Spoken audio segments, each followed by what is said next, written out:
February 10th, 1983, with a shotgun to his head. No.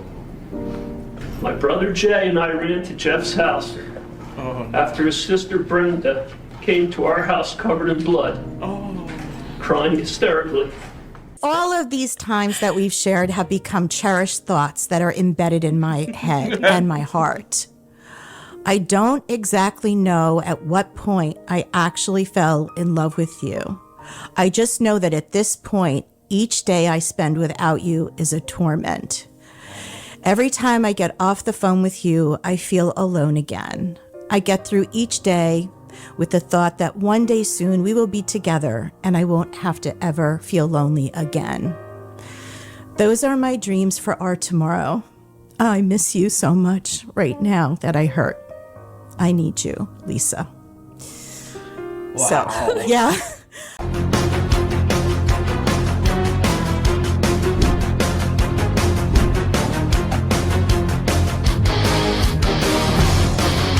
You have entered the Chronic's rabbit hole. And Chronicans, welcome to or welcome back to the channel. My name is Kyle. And I'm Alana. And we are very excited to get to part 2, finally, of this I Sat Down with the Killer interview. Stephanie did such a good job with part 1, and she got to interview Clark, which, what a story. I mean... What a crazy story. And now we're on to part 2, and this is called Woman Gets Facebook message from an old college boyfriend after he killed his rapist. This is her response.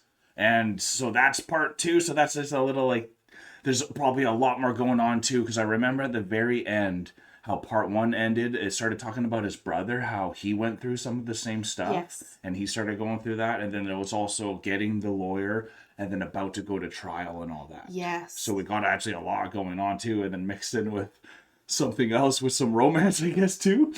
Yeah, so I'm really curious to see how this is going to play out, because I have to say something. The entire time we were watching the first part, I don't know if I mentioned this, but he was wearing a wedding ring the whole time. Okay. So just because you had brought up romance and stuff like that, I was definitely thinking that because he had a wedding ring, if maybe there's something that's going to be happening in part 2 about where his wife comes in or how he gets his wife or anything around there. So since this is a woman gets a woman's response to a Facebook message, I'm really curious to see where it's going to play out. All the questions should be answered with part 2 here. So thank you guys so much for spending your time with us. Hit that subscribe button, Chronicans, if you want to see more Rotten Mango episodes come down the rabbit hole. Without further ado, let's go find out why this woman got a Facebook message. Yeah. What was the message? I want to thank you all, too, for all the support on the first episode reaction that we did for this one, part 1, because I accidentally deleted the original video. As you know, it was part of that accident when I hit the select all instead of just the one I was trying to delete, and this happened to be the one that got deleted. Then I had to re-upload it, and everyone's like, yeah, part 2 already, and then they're like, what the heck, why is part 1 out again? So I'm only just giving that context for those that did miss it, and to let you know that we're still in the know and we know what went down too. Stephanie usually brings a good little synopsis of what happened in part 1 as well before jumping into part 2 anyway, so she's going to make sure everyone's knows what's going on when we go and jump into this too. So I can't wait to see how Clark gets kind of away with murder in a way, because he's standing right in front of us having interviews, and obviously we know what went down. So the guy Dennis definitely deserved what happened to him. I can't remember exactly how long he stayed in prison, so if you could, I don't know if you remember. I don't think because all it ended at was the we got to the lawyer and we haven't got past that. Oh, right. That's we what haven't I've been got trying past to say. that. Yeah, we only figured out the lawyer, and that's what we're trying to figure out right now. So we're trying to find out why he isn't in prison and all these things, because he's right in front of us, right? Absolutely. Yeah. Bada bing, bada boo. In America, there are approximately 25 million secret boxes. That's basically what they are. I mean, I guess the official terminology would be a safety deposit box. Oh. But these are typically hidden away. These little secret boxes, they're hidden away inside these bank vaults across the United States. And you could say lots of people go there to hide away their expensive stuff. Their watches, jewelry, cash. They just stick them in there and no robber can come get them. Things that they don't feel secure keeping in their homes, they go in the safety deposit box. Mm-hmm. But a lot of the times, you open these little boxes up Because you have a secret. It's like a spouse hiding cash from another spouse. Is it for good reason? We don't know. A family man hiding documents that might include the existence of a second family, that's going in the safety deposit box. He's not going to put that in a shoebox at the bottom of his closet. Yeah. Usually you never really have the chance to open someone else's secret box because that's the whole point. They're jumping through all of these hoops to make sure it stays secret, unless they're dead. Then it's a whole process. Yeah. Depending on what state you live in and your will, let's just say if you die under suspicious circumstances, like if you were, let's say, killed in your living room by the little boy that you assaulted, only he's not so little anymore, he's a full-grown man with a knife, then yeah, most likely that safety deposit box is going to be opened under the watchful supervision of authorities and very tense, very awkward bank employees. Right. In Dennis Pegg's safety deposit box, they find a ton of letters, handwritten letters. None of the letters are particularly insightful. Right. He doesn't spill all of his secrets to confess anything, but the letters are really creepy. Yeah, they were. First of all, he wrote these letters. Do you remember the letters? No, actually. Yes, I do remember. I think he wrote letters to all of his victims. Yeah, I think they found out like 13 out of the 14 of them were like actually two victims, and it was like it's just his guilt-ridden notes to them in case like when he dies people can read them. 10 years before he dies, while he's a relatively healthy, slightly middle-aged man. Typically men of that age are not fully estate planning with handwritten letters to everyone that they deem special in their lives. And the letters themselves are strange. They all contain variations of the phrase, "Pray for me if you can," which if they're reading his letters, he's already dead. And "Forgive me for my faults. I've forgiven you for yours. You were always like a little special son to me or a little brother to me." It's just letter after letter in that safety deposit box, most likely written for his victims. Victims who, after their abuser is dead, will be delivered a handwritten letter asking them to pray for their abuser. Jeez. In part 1, we went over the night of the killing where Clark, after 33 years of not doing anything about Dennis Pegg, his abuser, when he was 12, he decides he's going to do something now. He goes to Dennis Pegg's house after 30 plus years. Dennis sees him at the front door holding a hunting knife that, ironically, Dennis taught Clark how to sharpen. Right. And all he says is, "Hey, how are you?" Yeah, no kidding. Clark is slashing at him, slitting his throat, stabbing him countless times. And then finally he spits on his bed before walking out. Clark's mom tries to help him get away with murder. She's like, "We gotta go on the run." But he decides he's gonna stay. And that is when the police come for him. They arrest Clark, and now he's going to prison where he's gonna be placed in the cells with the types of people that he hates the most. I mean, one of them that he's already killed. Those are child predators. In part 2, we're going to cover Clark's time in prison, how he survived, all the strange details about what it means when your fellow cellmate keeps flushing his head down the toilet, and how Clark is now a free man. We also go into depth about what happened to his brother, another victim of Dennis Pegg, who ends up being killed by Dennis, and what even happened in those 33 years between Dennis Pegg abusing Clark and Clark killing Dennis for what he's done. Why did the FBI come to find Clark? How does he get involved with the mob, the mafia? Also, the fact that Dennis Pegg has likely close to 100... I don't know if you remember his brother. I'm pretty sure they took his own life. Yeah. So victims, including his own grandnephew, who self-exits soon after Dennis Pegg's murder. And somehow, throughout all of this, the one person that Clark cannot stop thinking about is a woman named Lisa. So what role does Lisa play in all of this? Yeah. This is part 2, the final part of our interview with Clark Frederick. All of those questions will be answered in this part of the episode, but there are still so many details and stories that Clark has to share that you can find in his memoir, Scarred, or by following him on his social media and by checking out his podcast. So with that being said, let's get into part 2. Would love to check his podcast out, actually. You've been reached out by the IRS, the FBI, and Homeland Security? That's correct. Were you counting cards? Just a couple. I studied counting cards, but I found it to get a little distracting. This is going to sound weird.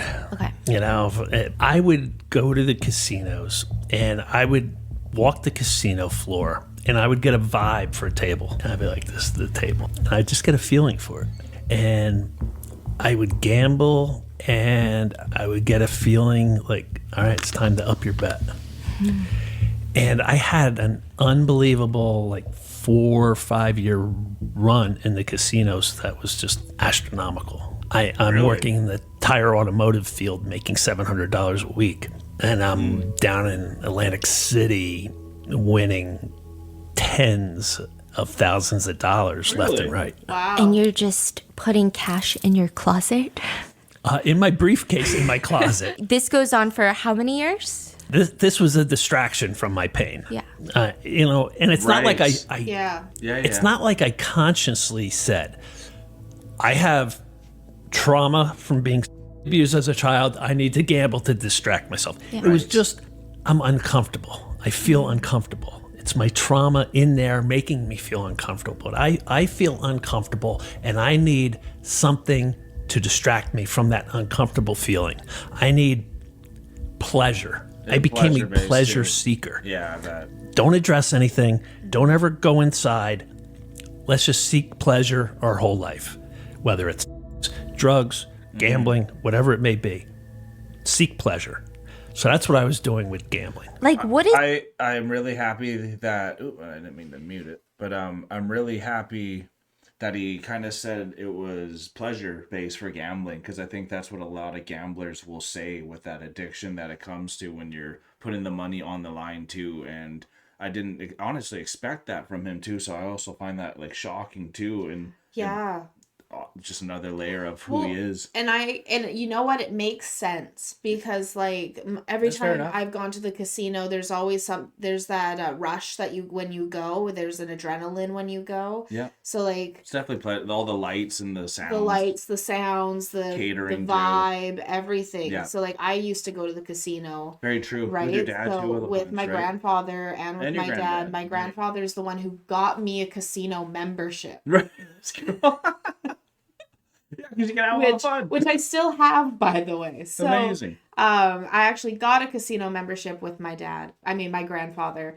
And it makes sense because when you go through hard times, especially for men, that's the thing that really gravitates towards them because there's a lot of control in betting And risk. and risk. Yeah. It's control and risk. Yeah. And so the Duality only of it person all. you can really be mad at yourself is either you or the dealer.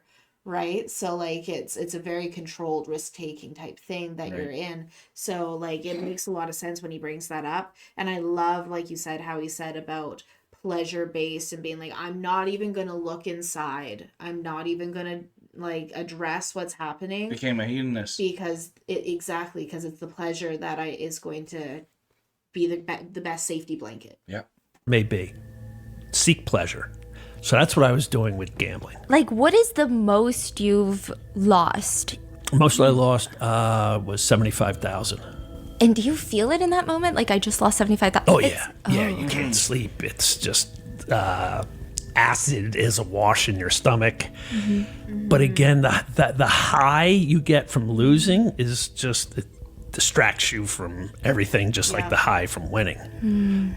You Despair. start by reading books about gambling up? and There's nothing like walking into a casino with $100, losing thousands, and then walking out of the casino, but knowing you only spend $100 of your own money or like something like that. Because that's what I always did at the casino. I had a set amount to gamble, Right. right? So I don't know about like with when he went, if he was just losing, but there is such a high to losing. And I love how he brought that up. I think also too, he's like doing cards and all that too, and that we don't have like poker and all that at our casinos where there's like No. high stake money going down in one type of hand, right? No, I've only played digital poker at the last casino that I went to, so it's very different. But my thing was slots, right? So like, Yep. that was a lot. Winning. you start by reading books about gambling and then somehow you end up being very superstitious. Yeah, I mean, I went down there just on a whim, like Okay. bored with life, and won 1,700. Went back, won 2,200. But I was getting yelled at the blackjack table because I didn't know what I was doing, Exactly, but I was still blackjack. winning. So I'm like, I'm not gonna go back until I know what the hell I'm doing. And I would always hear all this screaming at the craps table. It sounded like a blast. So I had no idea how to play craps. So I took like 6 months. I got 5 deck of cards. I read all these books on blackjack.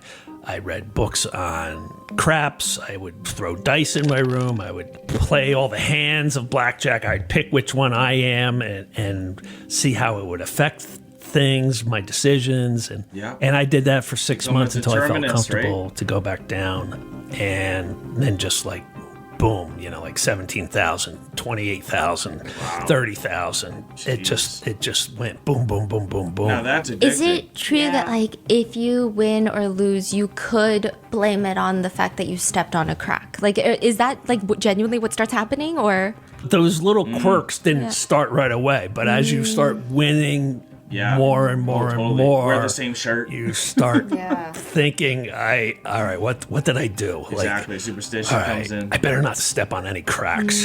like I don't even know where it came from. Like, it was just like boom, like, all right, what did I do in the days leading up to going to the casino? Like, when I went up the stairs, became a casino I athlete. jumped that second stair, and then that. Like I skipped 2 stairs there. So like then I would have to go up the stairs a certain way. And then I couldn't step on any cracks on pavement. Like, and then, like where they paint the blue handicapped spots with the wheelchair, I'm like, that's bad luck. Don't ever step on that. And then when I would get to the casino, there was a whole other ritual, like for rolling the dice. It would, I would have to tap it a certain number of times, and in my knee, I would have to hit the table with my knee a certain number of times before I could roll the dice. And it was like it just started getting more and more and more and more insane. You start at the casinos, but then you get involved with the mob. Oh my God. Clark! Another brilliant decision.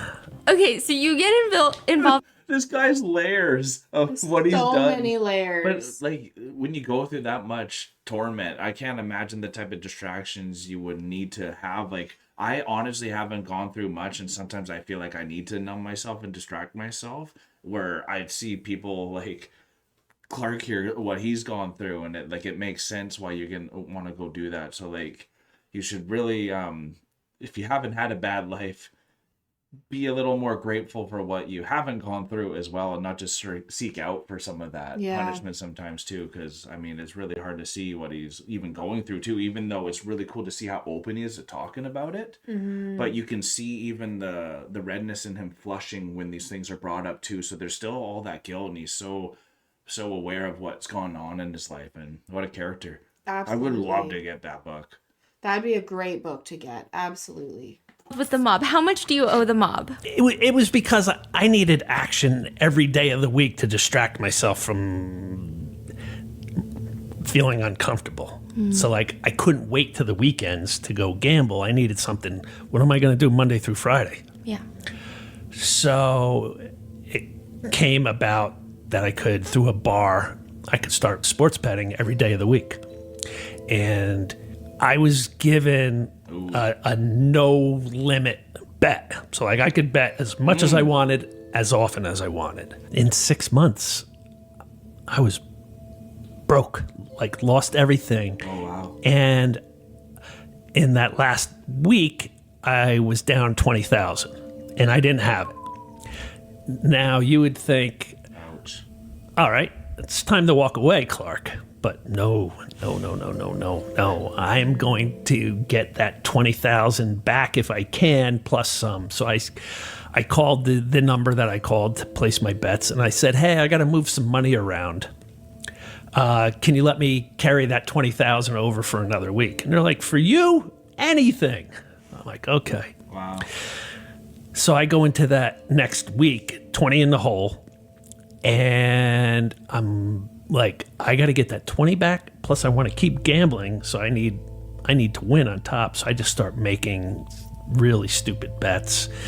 And when the week ended, I was 77,000 in the hole to the mob. So when you were gambling in Added casinos, 57 to it. you were making money.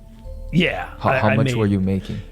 Oh, hundreds. I mean, my largest win was 153,000. Oh, wow. And that And was he gutted after it. losing 3 times on the craps table, where I had 20 to 30,000 at a clip up there. Wow. So I was well over $250,000 just for that one time. But I mean, 50,000, 70,000. My host put me into a blackjack tournament for 75,000, winner take all. And he's like, I think you got this, bro. Your luck is unbelievable. I didn't win. I got knocked out about halfway through it. But I went to a high stakes blackjack table and I won 80,000. Oh, jeez. So like I won more than what the prize was. So then you were like, okay, I'm gonna do this with the mob, Insane. and then you're down untouchable. 77,000, Yeah. and now the mob is trying to kill you, Oh, The boy. mob is threatening me. 70. Look at her face there. and now the mob is trying to kill you. The mob is threatening me. Threatening my life. Jesus. The mob is telling me the best thing I could do for myself is to go rob a bank. The my guy's like, God. look, if you get caught, you're looking at 5 to 10 years. You'd be a hell of a lot better off doing 5 to 10 years than what we're going to do to you. And they're man. calling me every day. Jeez, and this was that's like a terrifying. constant, dude, you got to go rob a bank. Like, what are you waiting on? You don't call the Go cops rob a at that bank. point? Maybe you'll get away with it. You can give Do us you? money and That's what I'm asking. No, because then it's like, why are you in debt with the mob? Because I think there's actual laws against actually being involved with the mob. It's fair enough. Yeah, 'cause, I mean, yeah. So why either are they way- on your? You're screwed either way here. Either eh? way, you're going to jail. Yeah, yeah, and he's just running at this point. what are you waiting on? Jeez. Go rob a bank. Maybe you'll get away with it. You can give us Like, money. to And be honest, this is making sense why he's ramped up so much to finally have that ability to confront his abuser. Like, you can start seeing what he really went through. Like, sometimes you're just gonna snap and you're trying to bring it to someone who has some justice to And this get it. is the man with extreme fortitude as well, right? man, So yeah. like for him to be into gambling, that takes fortitude. To go from gambling into gambling with the mob, that takes another level, and there's more levels to it. So like now that you're seeing him, you're like, okay, and you're hearing this backstory, it's really building that puzzle piece together of who this guy really is. He looks like he's in such a release when he's talking about it too. So it's good that Yeah. he's like gotten over it, kind of, because you could tell his comfort while at least talking about it Yeah, now. because you can go through trauma after trauma after trauma, and then even what he's going through is also traumatic, being in gambling and dealing with the mob, and now having his life threatened, and like that's also, he's just hitting all these different layers of different traumas that he's going through. But then when he's sitting here talking about it, because he's survived it and gotten to a point where he's now you can tell that he's comfortable, and He wrote a book about it. he wrote a book about it, right? You can really see like just how much fortitude he really has. Yeah. hold this off. You get caught, you go do 5-10 years. What's the big deal? You know, that was what they were constantly on. Did you ever consider robbing a bank? No. Oh. No. And then they How do you started, get they a- called my family. Oh, They got my father's phone number. shitty. And they said, hey, old man, you want to save your son's life? You better pony up some money for him. I had already gone to my family to warn them. And sure enough, they called my father. Then they called my brother, who I used to be in business with. And they're like, your brother's in a lot of trouble. You have the power to save your brother's life. You can do that by paying us what he owes us. And I had told everybody to tell them, like, this is Clark's responsibility. He'll handle it with you. And that's what they both said. But it scared everybody to death. Were you not scared? Oh, yeah. It was the worst time in my life. Okay. It was horrible. I had a shotgun in my truck, loaded, that I drove around with. I had a baseball bat in my office.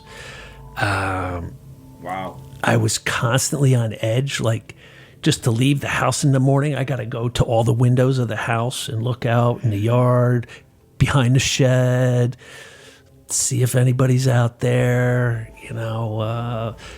the same thing, leaving my office, like I've got to like survey. I was just hyper vigilant, is what they call it. And I was hyper vigilant to the max. Wow. So the mob is as scary as they're depicted in movies and books. Like they're intense. Well, Yeah, it was just angry, threatening phone calls almost on a daily basis. And I wasn't trying to like get out of, I wasn't trying to weasel out. Yeah. But I told them the only way I could make good on this is to set up a payment plan. And what I really could afford was $500 a month at the time, because I had, I had a lot of debts to casinos. Casinos would all let me have, markers, $20,000 markers in them all. So I had all these markers I owed. Credit cards were maxed That's not out. gonna happen. So like I'm trying to juggle everybody. It's not happening. So I told the guy, I can do $500 a month, and the guy went absolutely bananas. And he's like, $500 a month doesn't even cover the juice on $77,000. Like, you're out of your mind, bro. So it was a horrible time. And then, How do you get out of that? I get a phone call after months of this, and it's them. Oh, darn. And they don't ask for money. They just say, you're a dead man, and click and hang up.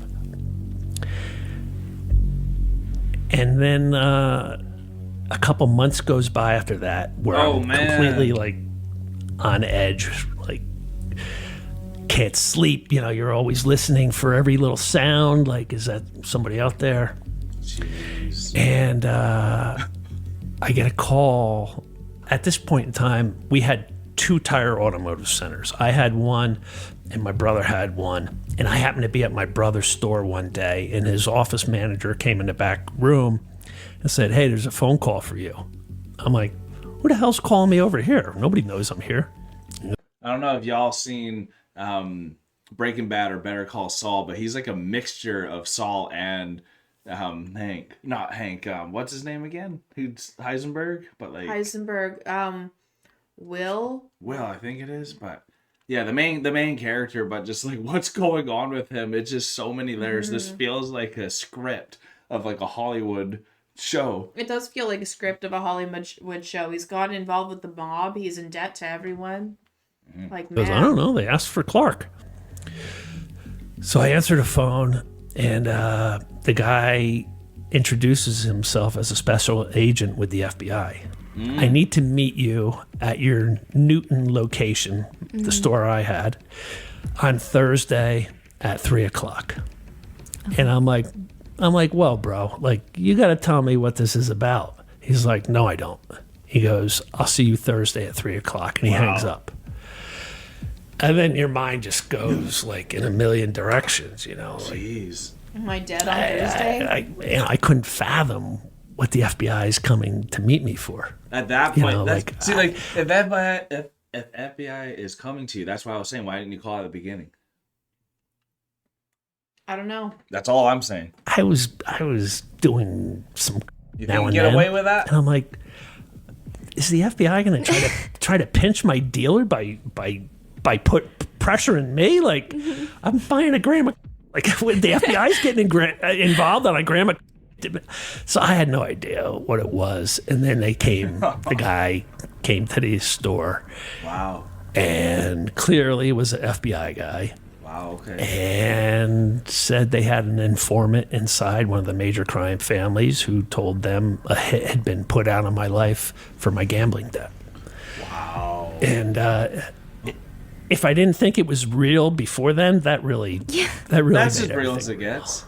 But you still Holy crap. didn't snitch. You didn't cooperate with the FBI. You're like, well, it is. No, they wanted me to wear a wire, and I was like, "Are you out of your mind? Like, my life is hell right now. You want me to wear a wire and make it even worse?" I go, and I told the FBI guy what I told the mob guy. I go, "This is my problem, and I'm not running from it, and I'm gonna deal with it." Wow. And the FBI guy said, well, that's very noble of you, but if things get too heavy for you, here's my card. You can call me. Holy. Wait, what did the FBI guy offer you at first? He say wear a wire and we will help you? Or Yeah. It's not like like, we'll solve your problem by taking these guys down. And I'm like, no, this is my problem, and I'm not going to compound it by wearing a wire. Wow. Is it because that you scared that wearing a wire is more dangerous than... That's just not the type of person I was. You know, like it's not. He didn't it come to wasn't you guys in my the first DNA place. to become a little weasel snitch wearing a wire. That's like, not. Interesting. like, no, that's not who I am. Wow. Wow. I like It's 70s, all like, in the come on. book. But It's all in the book. if you, because I know the FBI, Homeland Security, and IRS Criminal Division reached out. If you had to rank them in intensity, who was the scariest agency? Oh my god. It's a lot of experience. That Division of Homeland Security, I'd say, is at the bottom. yeah, that makes sense. Boy, the They're gonna call you FBI, the IRS did a full audit on me. They thought I was money laundering because I was putting in all this cash from the gambling winnings into my bank account. That was a nightmare doing You that. didn't just tell them you're that good. They're like, no, we don't. Well, that's that's what I eventually got to that point with them, But there's laws for trying to skirt the $10,000 notification rule, Dummy me, like somebody said, oh, if you put in under $10,000 deposit, it doesn't get recorded or notified. Yeah. So I'm like, oh, cool. So 9,800, 9,700, 9,600, 9,700, 9,800, 9,200, 9,400, 9,800, like nonstop. And then that sets off all the red flags. And so, yeah, that was a nightmare too. So IRS or FBI, who's scarier? I think when you're told that it's been put out on your life in a FBI. confidential informant, that's the top of the list. That's like in your 30s. But it does seem like Yes, in the 30s. after everything that Dennis did, there were signs in your childhood where a lot of psychiatrists later say it seemed like you're crying for help, like trying to get help in a way. Playing with fire, is that one of them? Yeah, I became a little firebug. What is it about Pyromaniac, fire? eh? Because I see that a lot in a lot of cases. Yeah, I think some it has to vengeance in it. do with control, And the control. and it's an outlet for How you anger. doing, Nun? I'm good. I'm doing really good. This is such an intense story. And just everything that he's going through, and the things that they're talking about too are also things that I've seen. So there's a lot of agreement with it as well when she's talking about It's hitting your bones right now, isn't it it? is. It's Yeah. hitting my bones. Fair enough. It's a good way to put it. Seeping From what in ya. happened.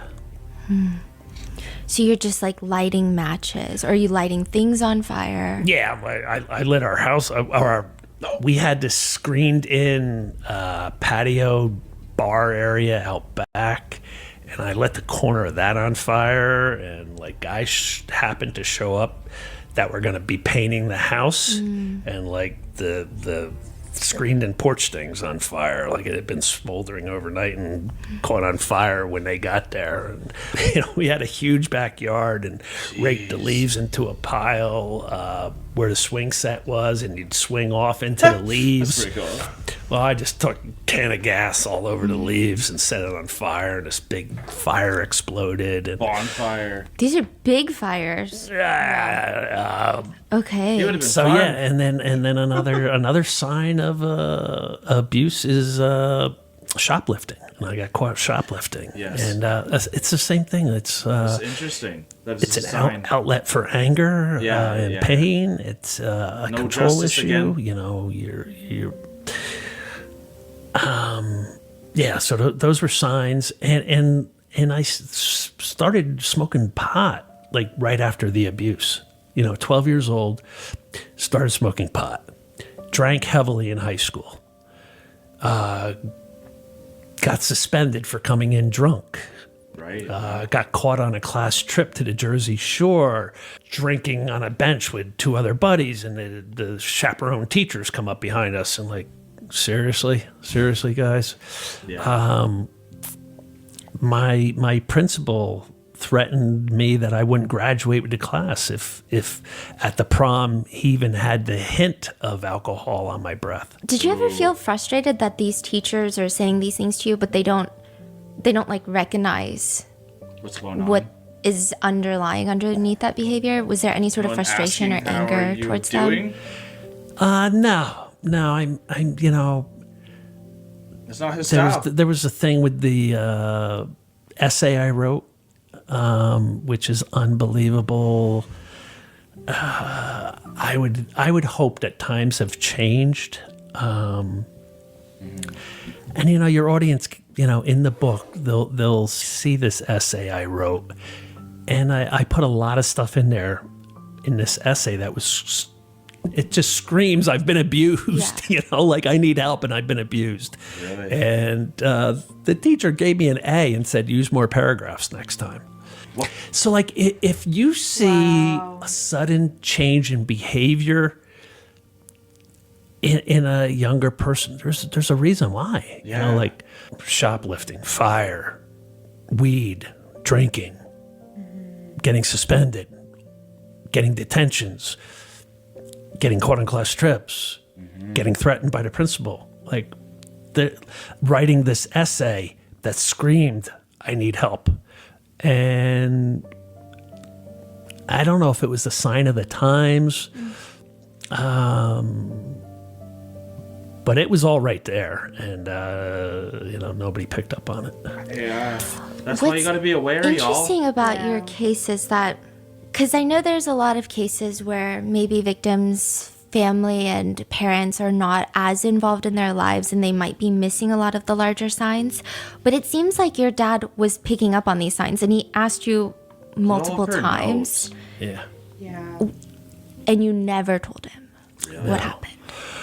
And I really, like, you know, I've been asked, you know, if I have regrets in life, you know, like, do I regret owing $77,000 to the mob? Do I regret doing drugs? Do I regret, you know, like, really the only, and it's tough to have this regret, but I do have this regret, you know, like being a young boy and lying to my father when he asked me if Dennis Pegg ever touched me. Right. And I just couldn't. The shame is there, and the pain is there. And my parents viewed me as the golden child for can surviving imagine this my boy going through operation. that. And I just didn't want to become now the abused son who's tortured inside mentally. You know, so I just told my dad, no, he never touched me. Around the time that your dad starts asking so you brave if for Dennis him. Pegg ever touched you, there were some other kids that were talking about it Yeah, that's how it came out. and nothing happened. All right. Now just picture this. You have a 260-pound hulking lieutenant at the jail Right. who's waiting out in the parking lot for young male inmates to get released so he can take them home to his house to mentor them. I'm a mentor. I'm going to give you a safe environment. You come live with me. We'll get you back on your feet. In the middle of the night, he would pounce on these young male inmates. Some ran away. Some didn't. Some probably froze like I froze. But the ones that ran away in the middle of the night in Stillwater is just like a little tiny rural town. And they would hitchhike. And when they would get picked up, they would tell the people, like, I just got out of jail and this guy told me he would give me a safe place to stay, to get my feet back on the ground. And in the middle of the night, he's in my bed trying to do stuff with me. And it spread like wildfire around Stillwater. Wow. And that's where my father sat me down, said, did Dennis ever touch you? The first time he sat me down was probably a year after so I was probably 13. Wow.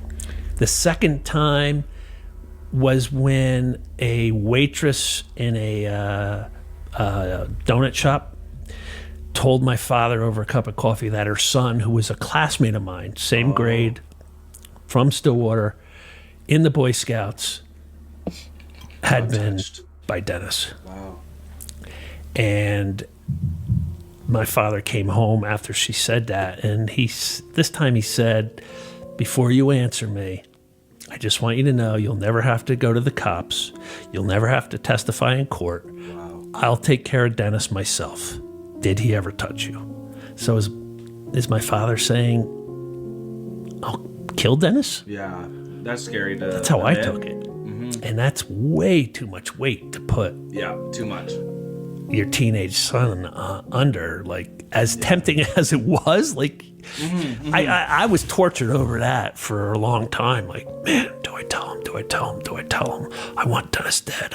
Yeah, Dad could kill him. Dad could kill him. Oh, wow. But then what if it goes wrong? What if Dad gets killed in the attack? Then it's my fault for telling him. What if Dad goes to prison for the rest of his life and I'm without a father? That's on me because I told him. So now I can't tell him. No, I can't. And I didn't tell him. Do you think your dad would have? Yeah, because there's something later on in the book my dad told me on his deathbed. And Oh, wow. On his deathbed? that just confirmed that he would have done it. Jesus. How do you feel that it was you that killed Dennis rather than your Oh, dad? man. Oh, my gosh, now. Yeah, Jesus. Yeah, nobody's ever asked me that. That's a tough one.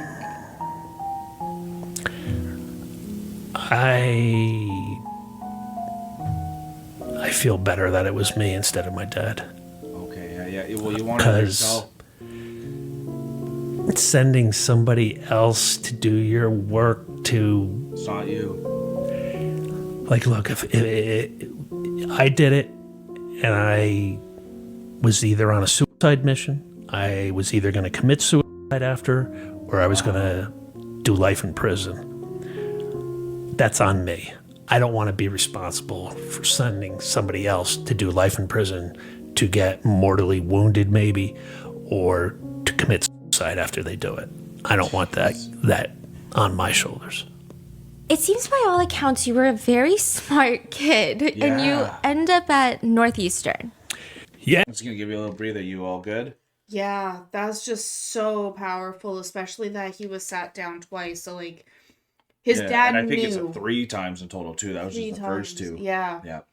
So his dad knew, but couldn't do anything without that confirmation. No kidding. No. Yeah.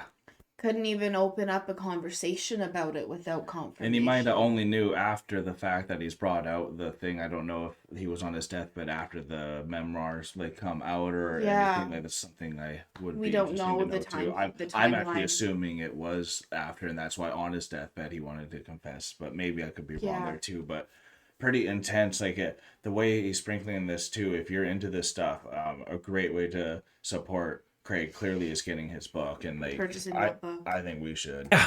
And I never applied myself in high school. Like, after the abuse, I just, Well, thanks. everything was lacking, another sign, but I was really smart and I could do no work, get B's, C's. Somehow I got into Northeastern. They weren't as strict back then as they are now. Like, now it's like uber tough to get in, but I got in and I became a excellent student. I graduated cum laude. And there is someone that you meet at Northeastern that's featured in your book. Yeah. I Dennis Pegg did a lot of things that derailed a lot in my life. And one of the things he derailed was me being able to be intimate Yeah, I bet. with a partner. And by intimate, I mean like open, sex is one thing. Intimacy is a completely different thing. And I met this girl, Lisa, and she was so bubbly and outgoing, and she approached me. I was just studying by myself, and she came over and plopped down, and she was a whirlwind in my life. And she saw signs, though, even back then. Like, she would say to me, we would be laying together in bed, and I would have, like, soldiers come back from war and have 1,000-mile stare. Mm-hmm. I had that stare. Right. And she'd be like, hello. And she'd be like in front of my face, and I'm still just like I wouldn't even acknowledge it. And then she'd hit me, and I'd be like, what? She's like, where are you in your mind right now? Like, you are not present with me. I'm like, I have no idea what you're talking about. like played it off that she was nuts. The trauma of this abuse was still really fresh and raw, and I would get lost in thought about it. And this is like 7 years later. we had almost. an amazing connection, amazing love between us. I could tell her I loved her, and I did. We had passion, and we dated for 6 years, and she was ready to like start our lives together, get married, careers, family, whatever it would entail. And I couldn't do that. Like, Did you ever think about telling her, or no. why? For a similar reason to my parents. I didn't want to go from the cool, Yeah, I didn't See. really shrunk down in it. party animal, fun-loving boyfriend to the Been abused. wounded, broken wing duckling. So you guys break up. Oh wow. We break up. Do you feel like she was... I mean, do you believe in soulmates? Is that a crazy question to ask someone your age? Or is that... Yeah, I do. Do you Yeah. think that she was yours? Yeah. How long after college do you guys break up? I was So that's why I don't even know if he was been married yet or not. Like I know you saw rings on there too, but like I know, but now I'm questioning it because That's now what I'm I mean, seeing right? there's rings on both of his ring fingers. well, we're about a quarter of the way through. I just had to check on my lovely wife just to make sure she's going through. Y'all know some of her past and all that too, so I just wanted to make sure everything's going good in the Percival household as well, which it is. So let's continue on with this incredible story. a year ahead of her. So I graduated, and then she graduated a year behind, and then like another year after that is when she's like, what are we doing here? I was just jerking her around at that time, and she's like, she was living in the city. I was living in Jersey. I would go in for a weekend. We'd have an amazing time, but then I'd disappear for a month or two. And then show back up, Reminds me of like have an a friend I amazing have. time, Yeah. disappear again. And she's like, Probably know the every one I'm time you talking about. disappear, you're breaking my heart. Like, what are you doing? And she's like, are we going to get our act together and get going on life together or not? And I go, I can't do that.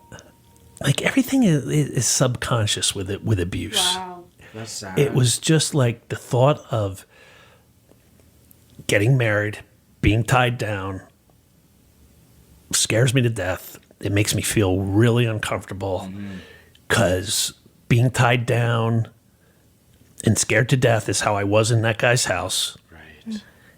And I'm feeling trapped, and I felt trapped in that house. So just that trapped feeling, I can't feel trapped. I don't want to feel trapped. Don't make me feel trapped. I'm going to run if you make me feel trapped. You're making me feel trapped. I got to go. Sorry. And that's how it was. And that's how it was with careers. Like in my 20s, it was like 2 to 3 years in a career, and that was it. Like I'm getting really uncomfortable feeling. I'm feeling trapped. I'm feeling That's when you let your guard down, right? like just a lot of pressure. Or just feeling He's so vigilant like still. I'm just like getting pushed down into the ground. I gotta run. I gotta go. I was a prey caught in his snare. He had me trapped for years, and I just never wanted to feel that feeling again. That makes sense.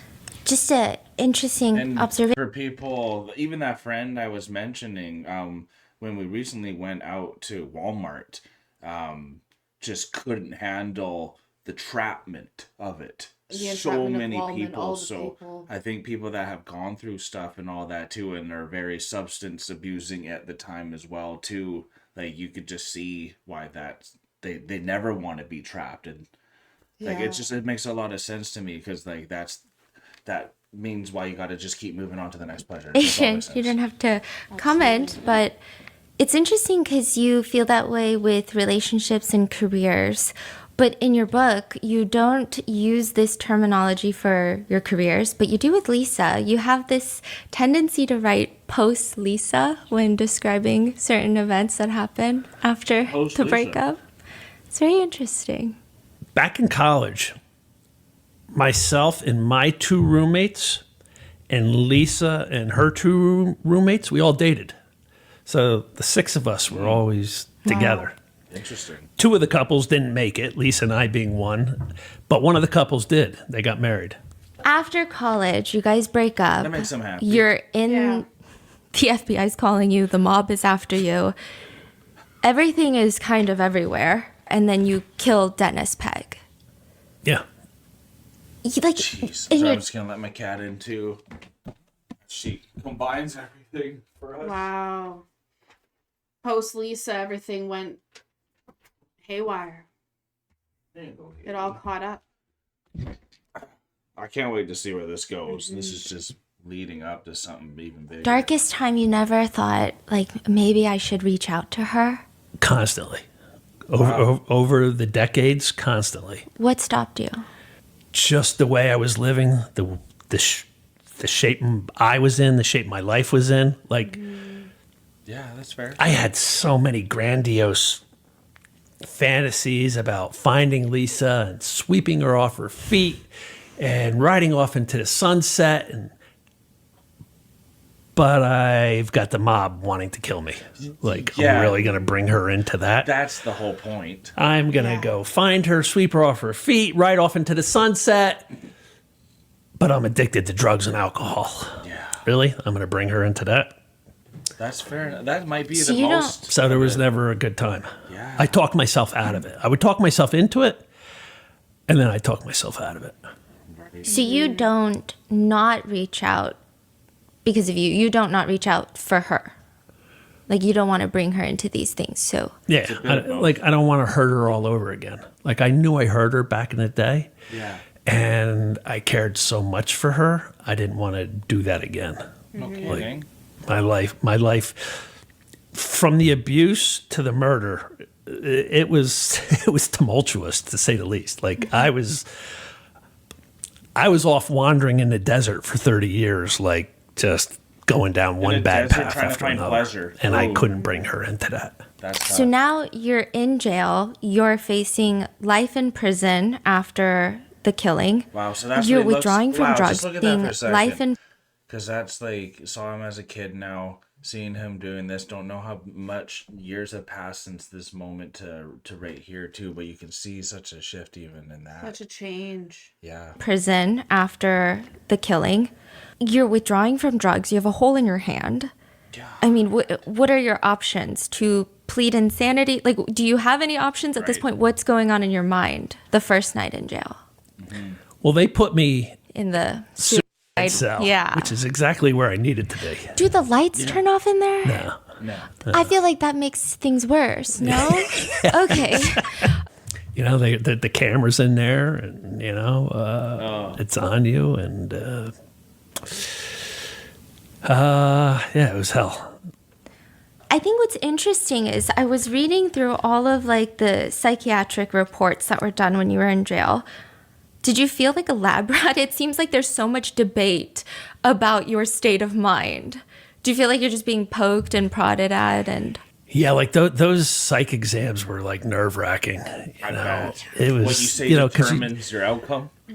some of the stuff they had you do is just, you know, they would show you pictures and try to get you to describe the scene. scenario, the scene. scene. Yeah, It's very and interesting. you know, and then like I had to do the Rorschach test, the ink blots, Yeah. and like, and you got to come up with what it looks like, and it's just, oh my god, and I thought like one wrong answer, like they would like. Yeah, I think it looks like He a cannot demon. get out for the rest of his life. Yeah. Boom. You know, like I just thought, like, Man. oh, it was, and the pressure you put yourself under to try to answer things right, Yes. that just makes it worse because then does. you're like, Now you're talking about yourself. at that and like, point. and like 500 multiple choice tests.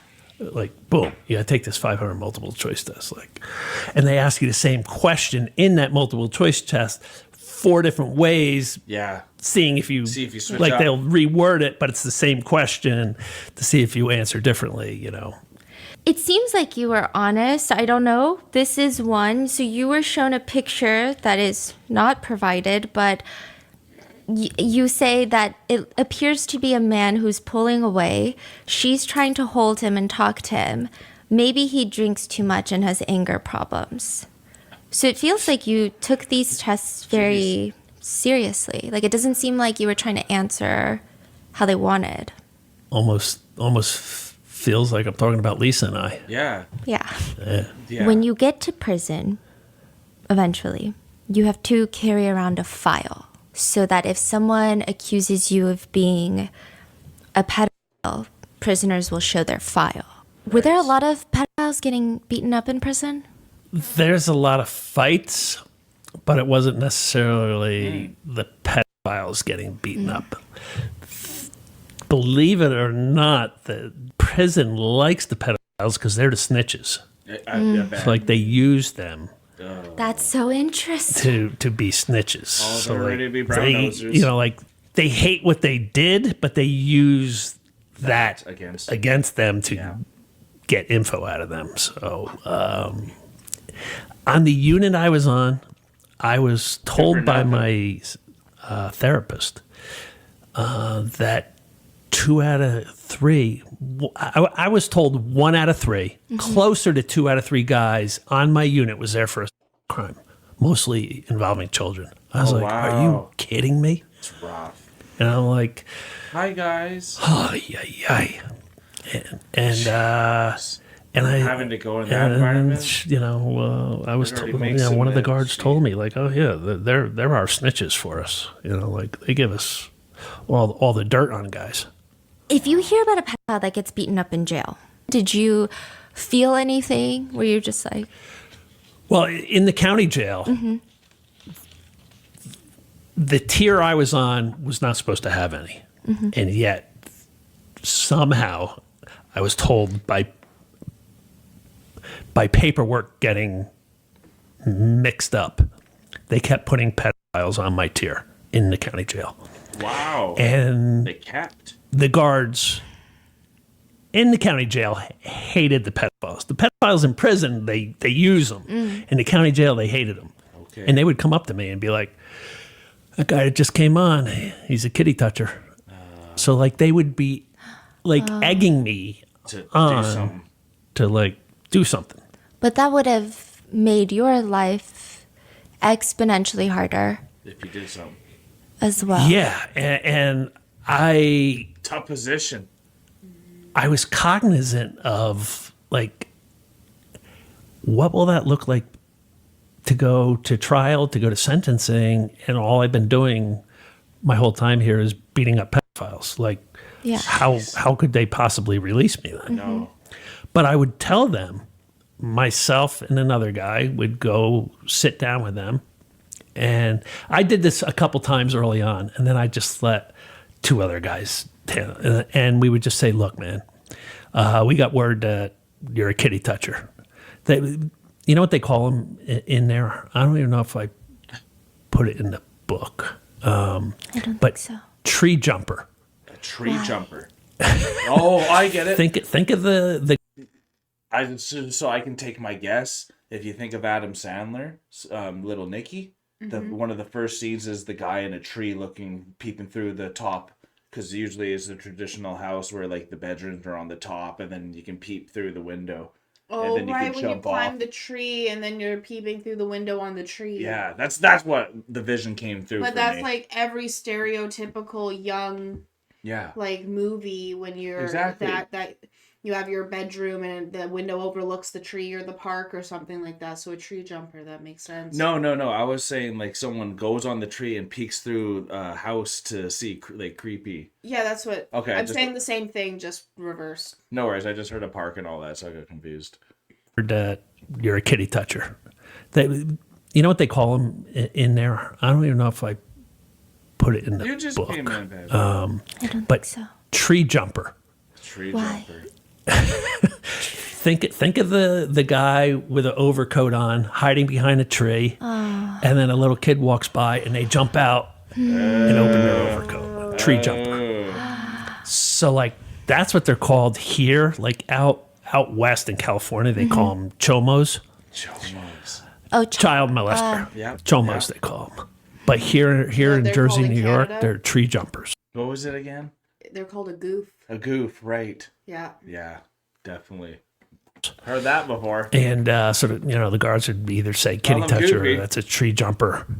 And we would just be like, sit down with them at a table and be like, look, bro, we're told you're a tree jumper and you got to go. You got to hit the button. You could go over, there's a button by the door and you press the button and the guards would be like, what do you want? And you say, I want to check in.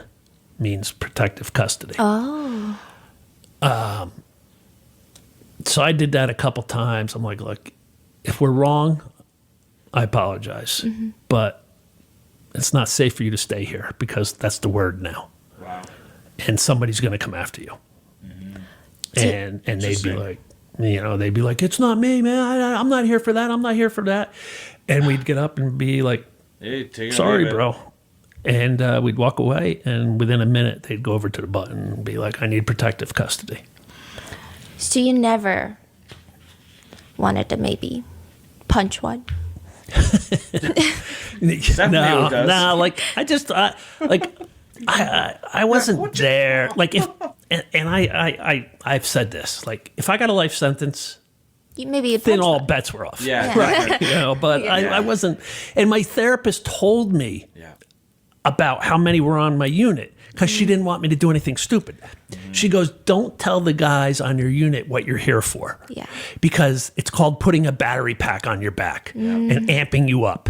So she go like, if the guys know what you're here for, they're going to put a battery pack on your back and try to get you amped up to go do something stupid. I go, nobody's going to make me do anything I don't want to do. Yeah. I go, they're not putting any battery pack on my. I go, and in the psych exam, they asked me that, like, how do we know you're not a risk to harm other people? And I'm like, unless you were the person who abused me, I'm not out to avenge every pedophile out there. Right. I go, just the one that abused me. Mm-hmm. Right. So. What was worse, the mice or all the done there. cockroaches? Oof. Well, I was on the top bunk, so I didn't have to necessarily deal with the mice. Damn. To me, the cockroaches were worse because they would like fall on you and while you're trying to sleep. No thanks. Poor Wow. guy. Do you want to lay down tonight and have a cockroach fall on you? You scream. And you're like, Oh. that was in a place My called goodness. CRAF. Oh, you got a jitter there. CRAF. And that's when you I literally lived in a place that was nicknamed the Cockroach Hotel. So sad. And is that place done now, or is it No, still it's rolling? still rolling. It's the apartment buildings right beside the police station. And my apartment was overlooking the police station. So every single night, my living room was red, white, and blue, just from the sirens going off as the cops left and came back. And there's just cockroaches everywhere. I just love his, like you mentioned, his fortitude. Like, even just head down, he takes his punishment for what it is. He didn't want it to be vengeance and take other people ever. It's just the person who did him wrong. Yeah. Now that this is dealt with, let's see what He's like, I'm trickles not a down from this now. vigilante. Yeah, no kidding. I'm not a vigilante. I just... That makes him uncomfortable even Yeah. asking that question, because it's like, obviously you want justice for all your everyone who's gone through it, but then when your own brother has literally done what he's done, like, that's another thing you don't even want to talk about, right? Absolutely. So like, this guy has so much hurt that's gone through his life. It's really hard to see. I feel for him. And Stephanie's doing such a great job with this interview. She's Part 2 phenomenal. here. Just is so well prepped. Like, her team is incredible too. Like, you can see why she got to do it. Like, even the whole Diddy trial and everything too. And I'm glad she's getting these opportunities in person, because there's nothing like interviewing people and just getting to know their story even. leave the county jail to go to prison, you have to go to this place to get classified which prisons suit you best. And it's they purposely have it as a hellhole to like frighten you from never wanting to come back into the prison system. And the guards are frightening, and the mice are frightening, and the cockroaches are frightening, and everything's disgusting. And it's just like, you don't want to go back to craft. Craft is hell. I mean, how is prison in general? But like, how bad is bad? I mean, I see people are flushing their heads in toilets for drugs, for smoking marijuana. Well, those toilets are like the airplane toilets. You know, it's just like sucks. So if you want to smoke weed, you put your head in your toilet and blow it and hit the button. You can always tell somebody who's smoking weed in their cell because the button goes. You just hear the suction sound going and going and going and going and going. So guards are just walking by and they just see cellmates with their heads in the toilets. Well, there's usually only one guard on at a time. Oh, wow. There's a guard on the floor, and then there's like two guards in a bubble, and they have to do a walkthrough like every so often. So when they just did their walkthrough, like, all right, I got 2 hours now or whatever it is, or an hour till they do another one, so you can smoke your weed then. That's hilarious. Getting some insider knowledge here. This feels Warm like weather, Shawshank Redemption. vacation plans, Yeah. backyard Like he's gonna get barbecues, somehow and redeemed out of endless this. possibilities, good and bad. Summer should be your escape from stress. Love it, but Pretty we're skipping through these. for you wrote All right. you wrote a good chunk of your book in prison. Nice. But you used a prison pen. Can you describe what a prison pen is? How? They call them security pens. Okay. And they're that's these tough. flexible plastic tubes with a little thing of ink in them. It's just, so you can't stab somebody with it. Like everything in a prison is, can they make a weapon out of this? Are there lots of weapons being made? Yeah. Oh, yeah. Yeah. Okay. Yeah. Like, I mean, one of the main things they liked where I was at was the tiles in the shower were coming out, so you could like pop a tile off and then carve it down into a point. Ouch. A shiv. But I didn't see any stabbings. It was just fights. It was fist fights. Were you ever involved in any? No. That's so interesting how you were able to keep to yourself pretty well. Yeah, I didn't have any fights in the county jail, and I had one incident in prison. We lined up for the shower, and this big guy, and he was not mentally all there, so which you always have to be cognizant of. He went around everybody to the front of the line, and everybody started moaning. And for whatever reason, they looked at me like, You gonna do something? say something. So I go up to him and I'm like, hey bro, we're all waiting in line. You gotta wait at the end of the line. I'm next. I go, come on, man. We're all being cool. Just, you can't just cut the line. I'm next. Jeez. So now, do I want to fight and go to the hole over this guy getting in front of the shower? No. So I just said, whatever, bro. That's good. Like it wasn't worth me getting into a fight or going to the hole over a guy cutting in the line of the shower who has clearly some form of mental illness. How bad is the hole? Have you been to the hole? Never been in the hole? No. You've heard of the hole. Yeah. She wants to know about the Does whole. it seem bad? I love her expression. Yeah. That was a dumb question. Yeah, that was fair. Like, I mean, I was in a suicide cell for 4 weeks. That's bad. Yeah. Really? That's like Okay. the hole. You get nothing. You get no book. You can't get commissary. It's just misery. You don't get out. Yeah. How long did it actually I feel? think what people don't realize is what you even can do with a book to yourself too, right? So like they don't even want to give you books in a suicide room because that's too dangerous. It's too dangerous. Jeez. to you?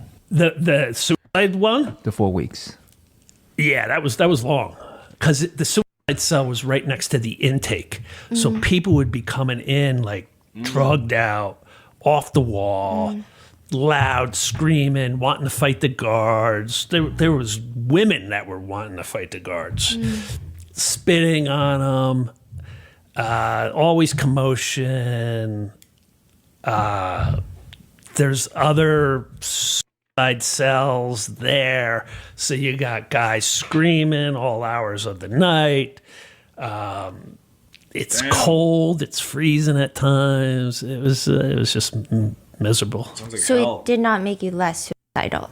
It made you more. Okay. No suicide cells, though. But it's very tough to kill yourself in there. So Jeez, very tough. I was in the right spot, as miserable as it was, because early on, that's all I could think about. While you're there Okay. waiting to figure out what happens, I mean, there's a lot of discourse on whether or not your charge should be dropped to manslaughter. There's a lot of back and forth with the prosecutors. But one of the main things that keeps happening is more victims come forward. Yeah. I mean, That is that sure kind of a helps. weird feeling? Because on one hand, you're happy your legal case is getting stronger. But on the other hand, like, it must be very depressing to know that there's more. How many people? Like, went more through it, people, more yeah. trauma. Of course. Or did you feel, in a sense, like maybe we can, in a sense, get through it together? Maybe this is some closure for people. What was that feeling like? Yeah, well, I mean, early on as a kid, you think you're alone. You think you're the only one. Yeah. Later on, Can't even tell your parents. my lawyer's like, between the state police, the prosecutor's office, my office, we're taking so many calls about victims. You know, he even said at times it's hard to keep up with. You know, that it hurts, but it also helps your case, you know, like Yeah. it corroborates It sure helps your case. what you did wasn't just being, drunk looking for a thrill kill, you know, like some idiot said.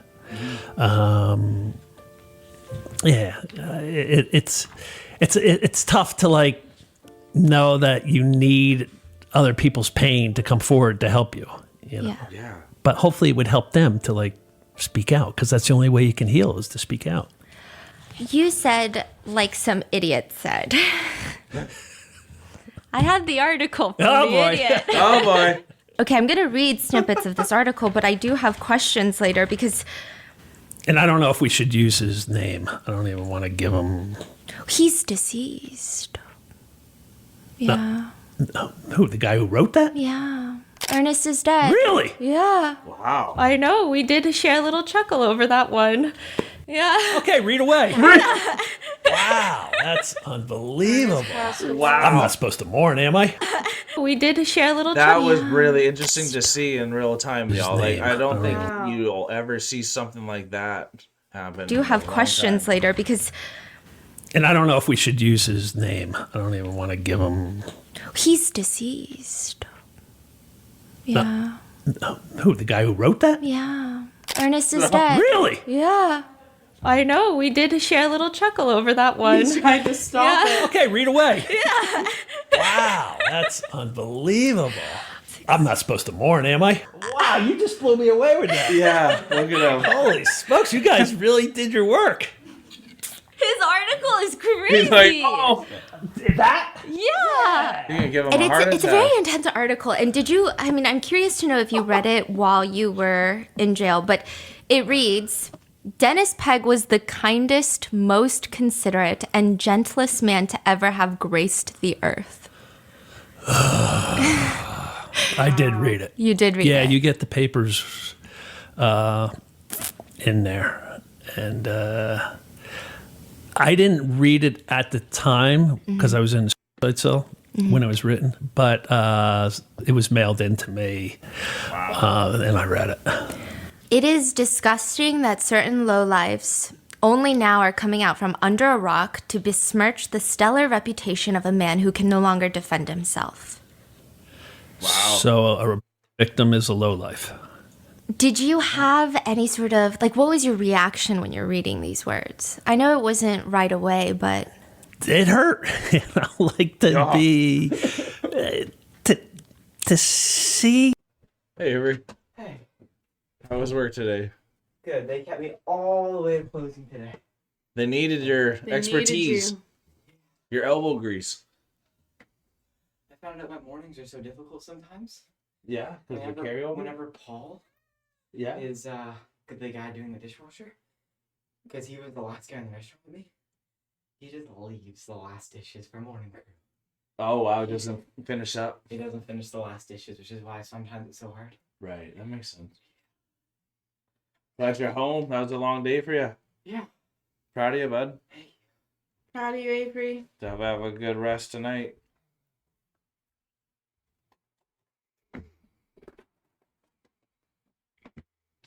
There's some spare ribs if you want some meat. Pardon? Are you hungry at all? No.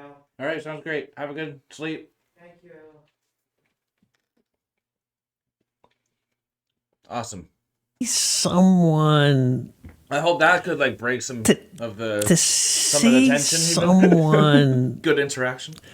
speak so highly about a predator. Like you had everybody Makes no heard sense. rumors. This guy had to hear rumors too.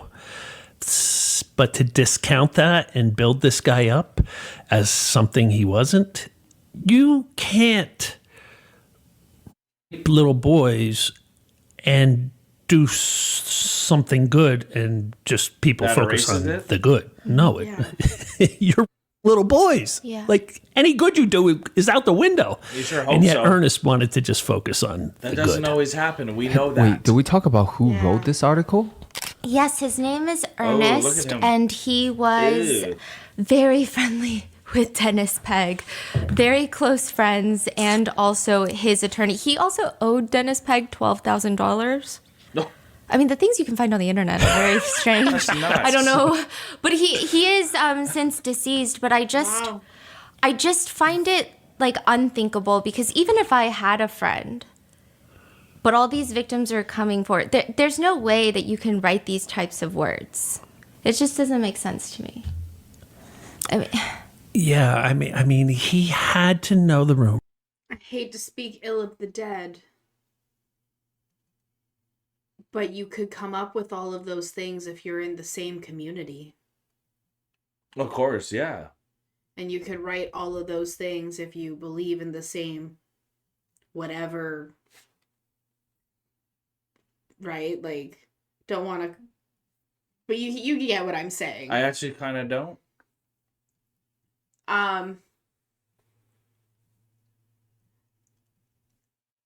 Dennis diddled little boys, and if the reporter is saying all these really kind things about Dennis, He's probably done something he's similar. probably done something similar. Right, yeah. I get what you mean then. Being within that same community. Yeah, I get you then. Yeah. That's what's helping it go, and there's probably a bigger circle that's helping this flourish. Yeah. Absolutely. That's always the shittier Hate thing, to right? speak ill of the dead, but that usually And yet happens. you're going to call me a lowlife coming out from under a rock, and you're going to build Dennis Pegg up as this pillar of society. Like, I don't know how you do that. I don't know how Ernest lived with himself after writing that article. most people, they support you, but are there more Ernests out there? Like, do you see people writing stuff like this about you? Have people said things like this to you? No, just the internet trolls. Like when I'll do something, you can't get away from them. Maybe you don't have them, but No, there's no escape. but I'll get a, just There's no and I don't know what joy they get out of it. Like because when I do any type of interview, That's all it I is. put my heart and soul in it. Everything can be corroborated. I'm not lying about anything. People think you're lying. Yeah. Oh, yeah. It's all- Yeah. Like like this what? story is BS. Like, what is BS? It's Google my name. Yeah. And early on, I would try to interact with the internet trolls just to be and then they vanish. You don't hear from them. So I just gave up trying to why bother? You can't convert them. But yeah, as far as Yes. people in my community, No, I don't hear anything from like what Ernest wrote back then. I don't see that. But okay. I looked up Dennis Pegg's obituary. Oh, isn't that horrific? Yeah. And I thought surely it's going to be a 5-sentence ordeal where maybe the family is like, okay, he's gone. We're in mourning. He's survived by these people. It's like a 1.5, 2 pages. It's talking about his time in the Boy Scouts extensively. Has anyone in his family reached out to apologize? Have they said anything to you? Type of character. No, I've been asked that, like, because people are like, did anybody in the family ever say I'm sorry, for what happened to you by our brother, by our uncle, by whoever? And no, nobody ever reached out. Wow. And they were all interviewed by the prosecutor. Mm-hmm. And not one person made mention of Dennis having a traumatic childhood. It's a falsehood that those abused become abusers. I had a therapist who worked in a diagnostic center for pedophiles. She said 100% coming in the door said I was abused as a child. They would give them all lie detector tests. Yeah. 75% failed when asked, were you abused as a child? They just lied about it. So like they all use that to try to garner sympathy for their actions. Yeah. Instead of just like saying I'm evil and I do evil things. Yeah. And so none of his family will really acknowledge it, but wasn't his nephew? What a crazy stat. 75%. If you think of that, right? Lying to say, yeah, I was just. So, and then that is like crying sheep. Like I remember there was a girl in Souk who said she got the R word down a trail. And then her friends actually found out she lied about it. And she was just trying to get sympathy from everyone. And everyone gave her sympathy. And I remember when we all found out, she got like exiled. Mm-hmm. So like it's crazy when you do that type of stuff too. And that's not even putting shame onto that person, but just like that's a whole nother level. And liars just lie to lie, but then they lie to get sympathy because there's something about them that they're feeling lacking too. And as you're seeing all these people doing it, it's all for control and power. And it's just because they're feeling like what they got, the cards that they were presented weren't good enough. That's only why they lost. Absolutely. Yeah. Where you can just see all the cards that Clark sure has been dealt, and he's trying how he's here now like this and able to smile about it. Like it's really incredible to see his recovery, and I'm sure it's still ongoing. Yeah, absolutely. And so none of his family will really acknowledge it. But halfway through, y'all. Wasn't his nephew a victim? Yeah, his great nephew committed suicide after I was arrested, and he shot himself. Oh no! And everybody I know, and I know people really close to him, said what a wonderful kid he was. And yet he took his life after my arrest, and they found actual images on Dennis's computer of the nephew. Wow. So sad. Do you believe that has your arrest like trigger something? Yeah, I mean, just like it opened my brother's Pandora's box, it probably opened Dylan's Pandora's box as well. Ernest writes in the article, that is the definition of a coward. That you guys are only coming out now that Dennis is dead. That's what they all are, cowards, plain and simple. Do you feel like what you did was cowardly in any way? No. I went there, like I said, basically on a suicide mission. I was ready to give my life that night. Like he should have had a handgun. He should have. 10 different spots in that house. And as soon as I opened that front door, I should have been shot dead. Wow. It's interesting because a lot of people say that the worst thing you can do to another person is take away their life. But is that really true? Because it almost makes it seem like then what you did is worse than his crime. Well, exactly. Yeah, well said. And I mean, I've had people say, you know, like, you murdered. And I'm like, oh, yeah, I did. And that's why I'm in the position I am to advise every other victim to not follow my path. No kidding. I did things wrong. I led a self-destructive life. Yeah. I should have healed early on. I should have talked about this early on. And there's all the signs, to be that's honest. one of the main reasons for me being here on your program is because you have a younger demographic, I feel. Yeah. And that's incredible. that's the age I want to reach so people can hear from me that what I didn't heal me. It just created more problems, more trauma. So much I was revolution ready to kill myself. right now. I was ready to do life in prison. And you don't have to forfeit your life because you were abused. You know, you can heal from it. And I'm healing now. And I want people to see that. And I want them to follow my footsteps now versus how I lived earlier. But do you feel like Dennis also killed something in all of his victims? Oh, of course. I had a former lieutenant of a police department who was a professor at Seton Hall, and he equated childhood abuse to soul murder. Oh, no. You murder the soul of that child. Yeah. And I agreed with him 1,000% on that. There is this interesting moment where, okay, well, first of all, your murder charge, first-degree murder charge, is brought down to manslaughter.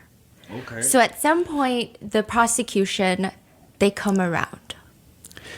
Is that It took how 3 years. It took 3 years. I had that first-degree murder hanging over my head for 3 years in the county jail. There is no such thing as a speedy trial when it comes to a murder. No. And 3 years. our psych eval from our side got delayed, and it got presented to the prosecutor just before that like a couple months before the 3-year mark. And in that psych evaluation is everything laid out, like the abuse, the murder. It's not like a whodunit anymore. Mm-hmm. And between all the victims that came forward and then reading that psych evaluation, the prosecutor offered me a plea deal to second-degree manslaughter. Mm-hmm. And second-degree manslaughter carries 5 to 10 versus 30 to life for first-degree murder. Okay, that is another thing that was so interesting. I feel like a lot of cases that we work on, the psych evaluations from the defense and the prosecution, it's like reading 2 different books from 2 different planets. Yours, we had difficulty being like, wait, this is the prosecution's psych evaluation. They're identical. Wow. Yeah, it's amazing. Yeah. And what's really crazy is my defense came out of the prosecutor's psych eval. Oh. He came out and said, I feel passion provocation fits Clark perfectly. And he explained why. And passion provocation had never been used 30 plus years after the fact. Passion provocation is the husband comes home and his wife's in bed with the mailman. Yeah, and he freaks out and kills one of them or both. Mm-hmm. That's passion provocation. Wow. This was being used 30 plus years after the initial abuse. And there's 4 factors to it. And he fit me into all 4 factors in the present day and how it fit. Wow. So like their side came up with my defense because we had initially come up with diminished capacity. Mm-hmm. Oh, really? There is this interesting I thought thing you were in the going book that angle the where whole time. That's interesting. That's what a home run when someone throws you on the other team. The other team threw you the turnover all the way. Because that means that the prosecutor, and this is just me speculating, but that means that the prosecutor who is like, hey, I know I'm prosecuting for this team, but like, damn, that guy just took out his abuser. Like, throw them a bone type idea. Yeah, and like it was in a way, I think so. Like I kind of don't get what you're saying there too again, but like when you throw a dog a bone, you're giving them a treat. yeah. I just didn't get what it was in context to the judge. I guess my bad. It's all good. They do say the problem, though, is that you're a decent human being. And so they say that's the problem. is because the problem. now with the manslaughter charge, they're saying that you will have trouble living with yourself unless you pay a debt to society. Unless I'm punished. Do you agree with that?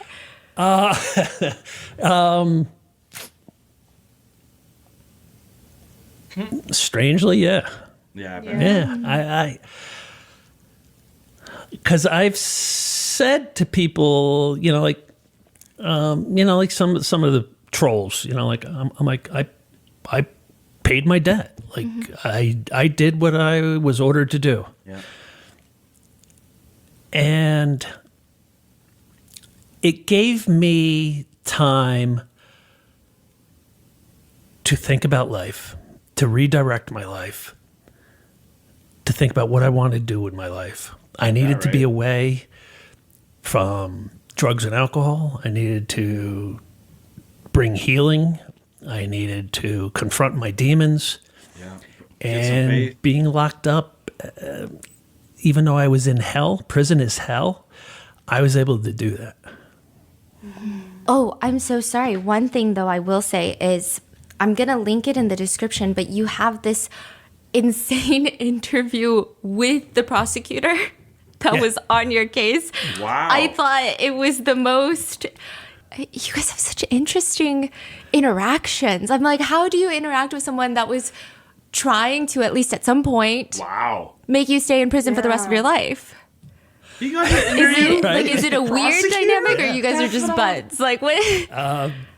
Just before he answers that, that's what I was saying, is the prosecutor agreed with the decision that he made to kill his rapist, which then he threw him a bone to make it a passion play, instead of... the prosecutor and the judge got switched in my brain.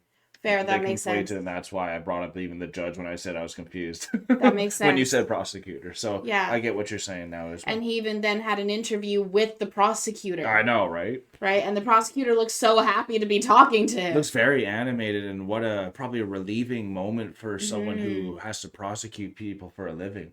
Absolutely. To be able to talk to some of these people after, especially finding out how it goes after. Yeah. Like, I probably has never ever had that opportunity ever. Who knows? What an interesting combo that That'd would be a too. good one to look at. Yeah.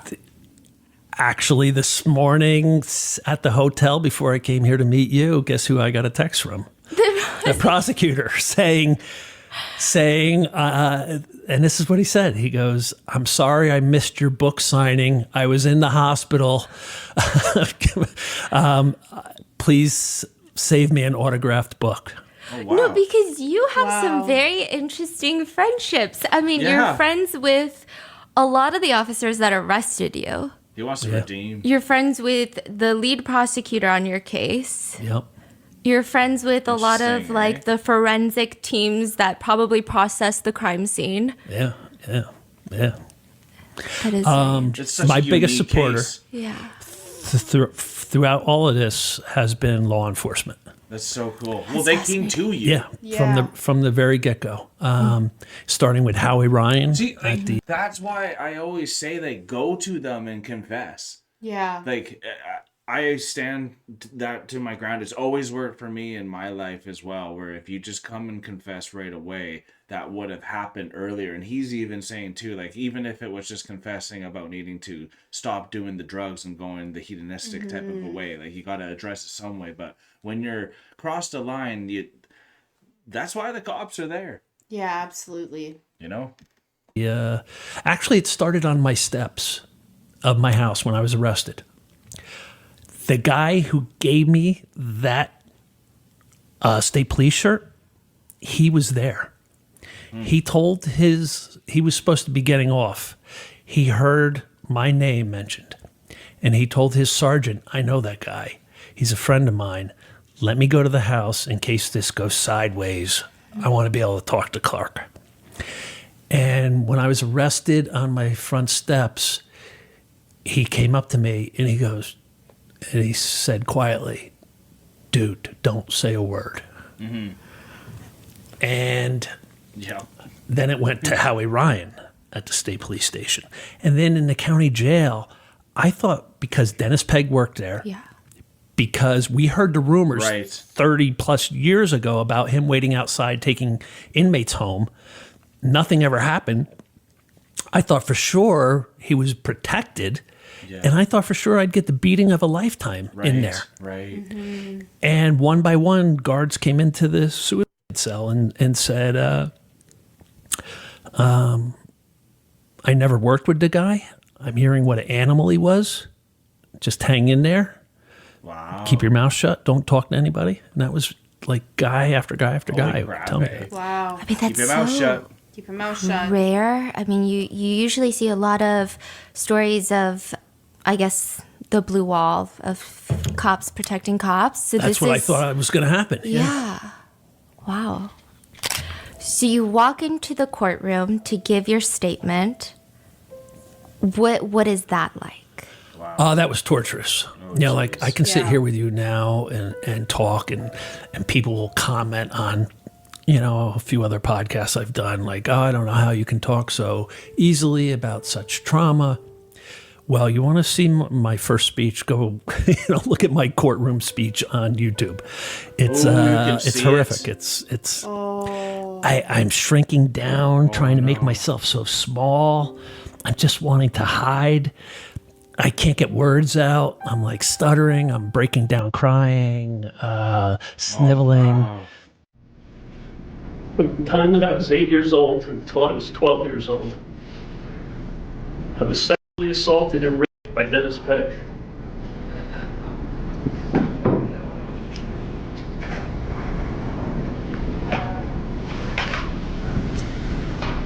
It started out with him wanting to touch my scar that I had from open heart surgery at the age of 6. It progressed to wrestling matches. It eventually led to him raping me.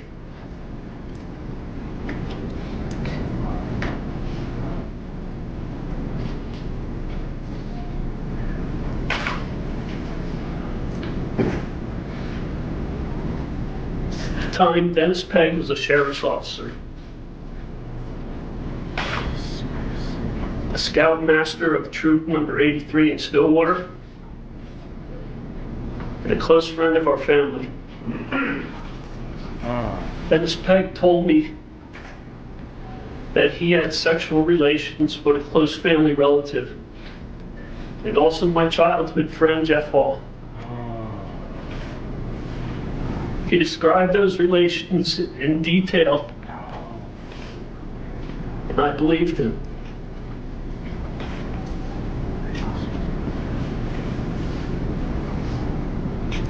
He told me that he got drunk and naked with one of my close relatives and with Jeff.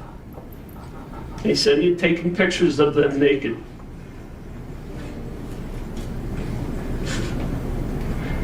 He showed me Polaroid photographs that he said he had taken of other young boys and men unclothed.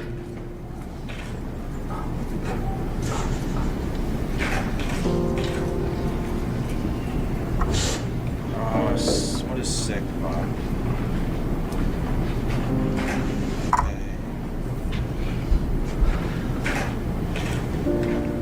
Jeff committed suicide on February 10th, 1983, with a shotgun to his head. No.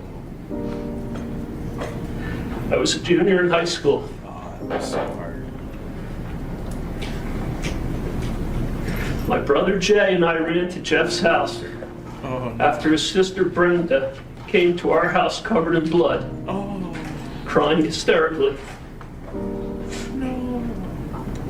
I remember standing in the living room of Jeff's house with my brother. We got there before the authorities arrived. I saw a puddle of blood on his bathroom floor.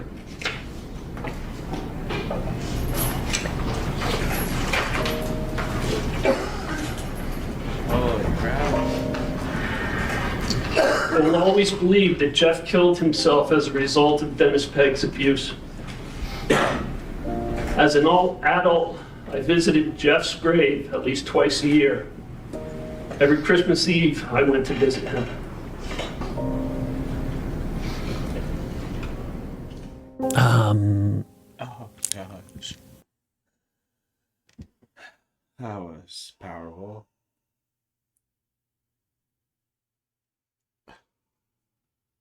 What one person can do so much evil.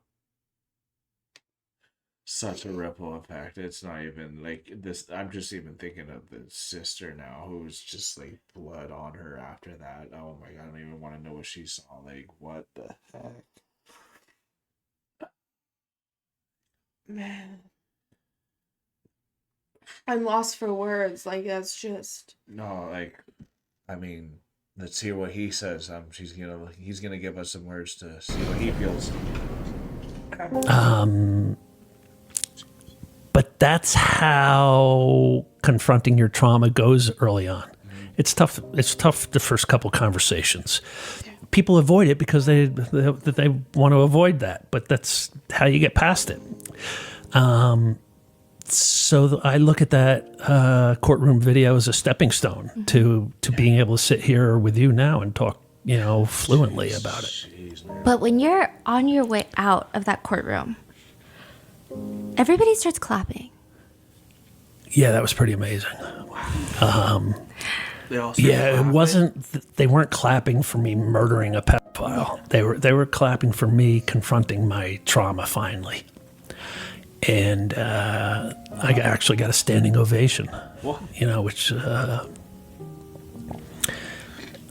Which was pretty amazing. And the guards that took me back out of the courtroom into the holding cell,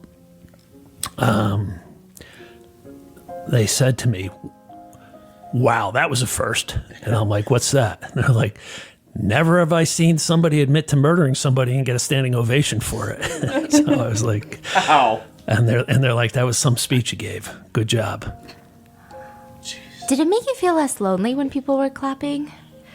Like, what is the feeling? Did you feel, is that them showing support? Did you feel less lonely? What was the feeling? I think they could all tell how painful it was to get through what I got through. Yeah.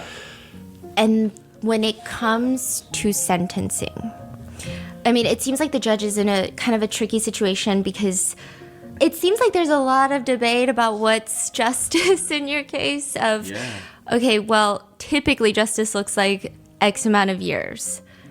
But that doesn't really feel right in this case. But was there some sort of concern that if they didn't give you enough time that other people would start going out and taking justice into their own hands? Was that like a huge... Well, that was one of the things, that was mentioned. And my lawyer had me brace myself for the high end of the sentencing. Which was 10 years, correct? Yeah. Okay. He goes, I really can't see anything less than 8 years. He goes, I'd be... Just brace yourself for 8 to 10 years.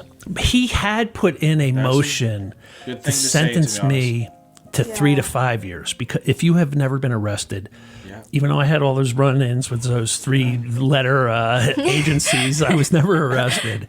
And he put in a motion to have me sentenced to a third-degree crime.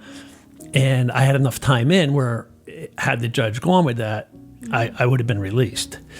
But so he goes, all this motion that I'm putting in gives a wider sentencing range. And the judge, he took a lot of deliberation and he said a lot of things that got me like really excited. And I'm thinking of liberating Mr. Fredericks at this moment. And I know Mr. Fredericks only did what he did because of what was done to him. And then in the end, he said, I'm not going to go... I'm not going to acknowledge, the motion for third-degree crime. I am going to sentence you to the minimum 5 years, and I apologize for having to send you to prison for a single day. Wow. The judge gives me the minimum and apologizes for giving me the minimum. A single day. That's such a weird feeling. I mean, it's the same thing with Howard Ryan apologizing to you. I mean, Like, that is such a powerful moment, because he's like, and I like even what she said, like, was there even a question of them that they would have to send you to jail because of having to make an example, essentially? Yeah, can't let everyone do this. Can't let everyone do this, because the thing about law and court is if the judge went with the motion that was passed and allowed him to go free, because he even said at that point he would have been released without having to serve time in jail, because the time he'd already spent in holding would have counted as The time 3 in years. jail, the Yeah. 3 years. Yeah.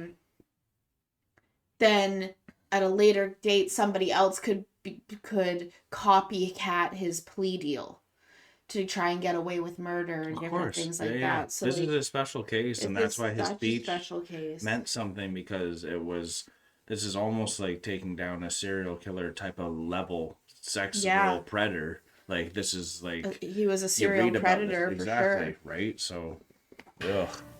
Yeah. It's kind of, I wonder if it's a confusing feeling. Yeah, that's why I say I think everybody in law enforcement, like, look, a judge isn't supposed to have excommunicado communications outside of the courtroom with anybody. They're human, so he's going to probably hear rumors about Dennis Pegg as well. Yeah. And the prosecutor ran a dual investigation on what I did and what Dennis Pegg had been up to for his whole life.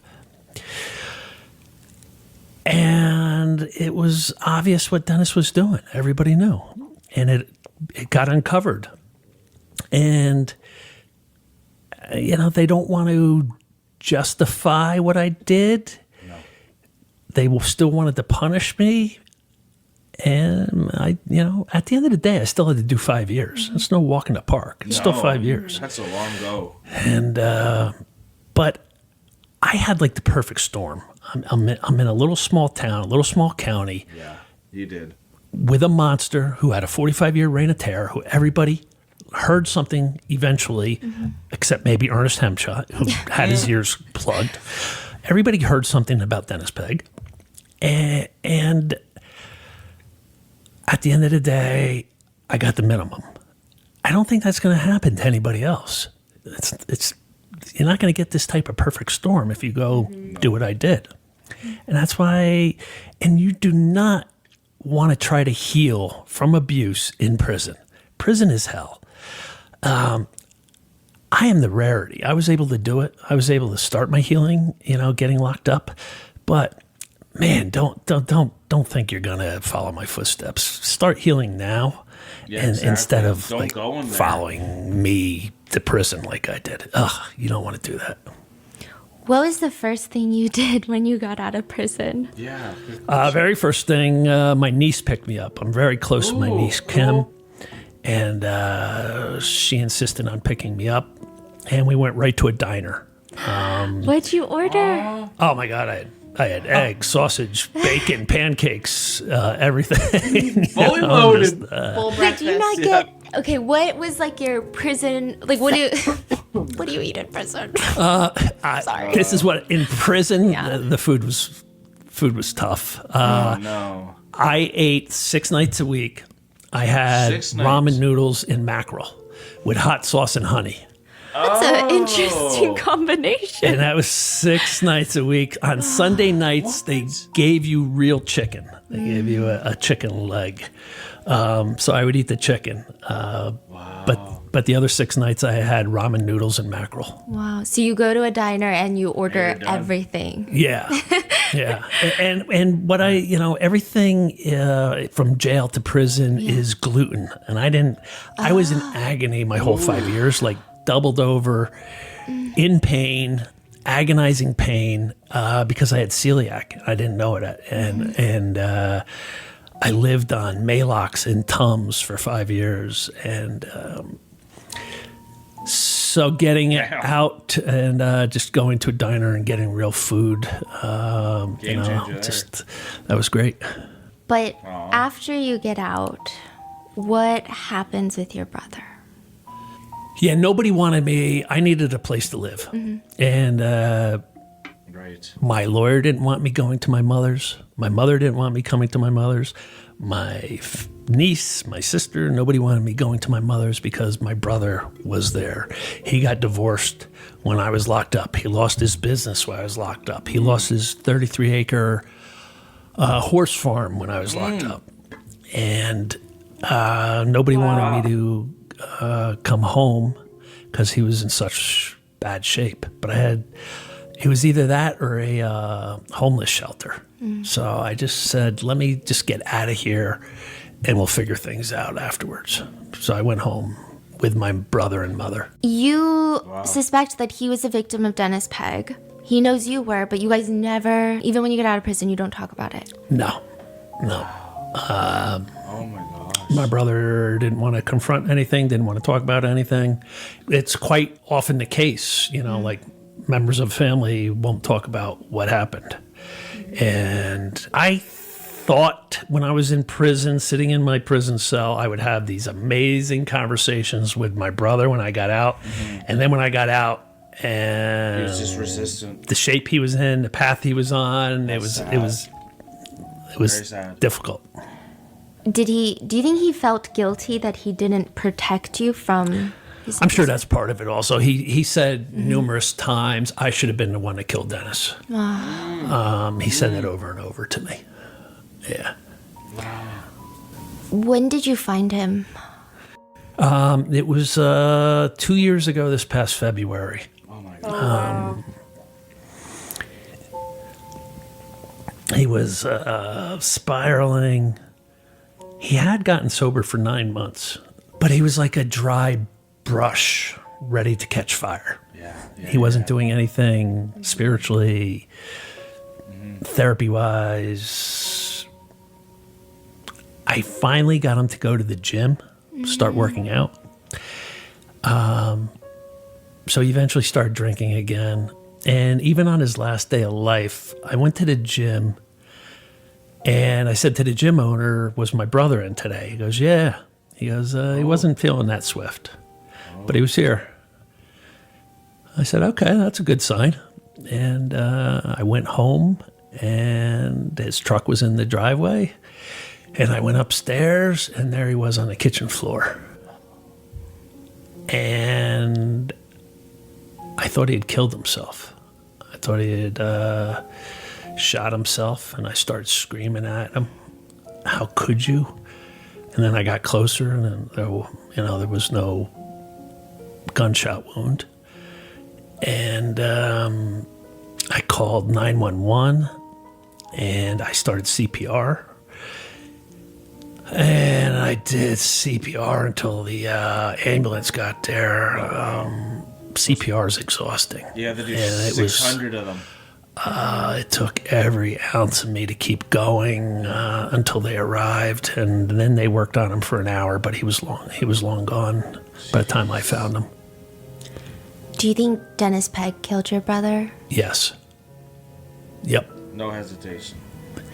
And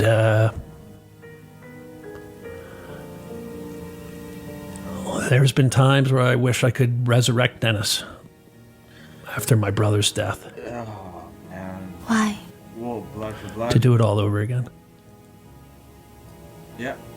My next door neighbor, Jeff, who was like a brother to me, put a shotgun in his mouth at age 23 and blew his head off. Man, And my brother and I found him in his house. So sad. So not only do I find Jeff, and I have to find my brother, and I blame Dennis for both of their deaths.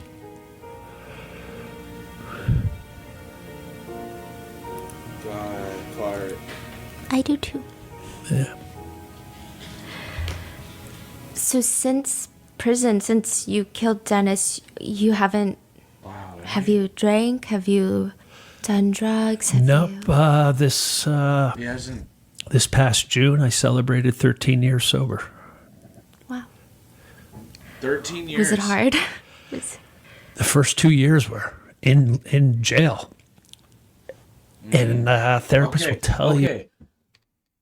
13 years. First 2 years in jail. He's in years for 5 years. He's out for 8. Yeah. He's been out for 8 then. Out for 8 years. to 18 to 30 months it takes for your brain to rewire itself from the pleasure chemicals of drugs and alcohol. Oh, it's and so hard. during those first 2 years, here I'm facing life in prison. And I'm saying to myself, I cannot wait to see if I get out from under this life sentence so I can have a glass of red wine and a line of cocaine, because they went perfect together. And I would say that to guys on the tier that I was friends with. Right. I'd be like, man, I can't wait to do a line of coke with a glass of red wine. Yeah. And then sometime after that second year, it just like a light just like hit me. Wow. Like a meteorite came into my being. And I was like, are you out of your mind? Like, you can never go back to that. Mm-hmm. I can never go back to living like the animal I was. Like that died that night with Dennis, living that way. Yeah. And I snapped out of it. And that was it. Wow. And no gambling, nothing. No. That's impressive. Instead, it seems like you've been very busy changing laws. Yeah. What happened Changing in laws. New Jersey? What's going on there? There was advocates working for 15 to 20 years to get a new statute of limitations law. What statute of limitations law allows is for victims of sexual abuse to sue their abuser or the organization that harbored their abuser. We had the worst law in the country. Our law stated in New Jersey that at age 18, when you officially became an adult, you had 2 years to file a lawsuit. So if you got sexually abused at 8, 10, 12, 15, you're going to come forward at 18 to file a lawsuit? It basically was a dead law. Like nobody's going to do that. Horrible law. So our statistics said that Jeez, people don't talk about their abuse until age 48 to 52 is the norm. Yeah. Wow. To the hit 50s? So we championed a law that took the age up to 55. And what was really holding it up is we wanted a 2-year open window where when the law went into effect, a 2-year clock started ticking where anyone, no matter what age, the law went up to 55, but in that 2-year window, you could be 85, 75, Right. 65, Yeah. and come forward and file a lawsuit. And the Catholic Church were the ones fighting that law. At bet they every were. hearing, Yeah. their lawyers were there opposing the law, saying it would bankrupt the Catholic Church. They literally said, your sons and daughters' parochial school will go out of business if this law is passed. I mean, how do people maintain any Oh my court gosh. decorum and in that situation? The whole school would go out of business. Oh, that's why you don't worship God in a church, y'all. People are corrupt. I mean, it makes you want to scream in the courtroom. Yeah, it was... The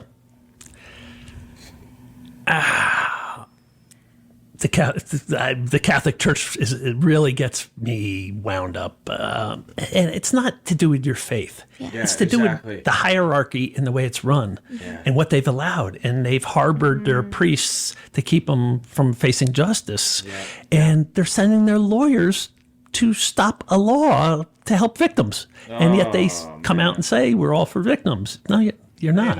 You're not. Not.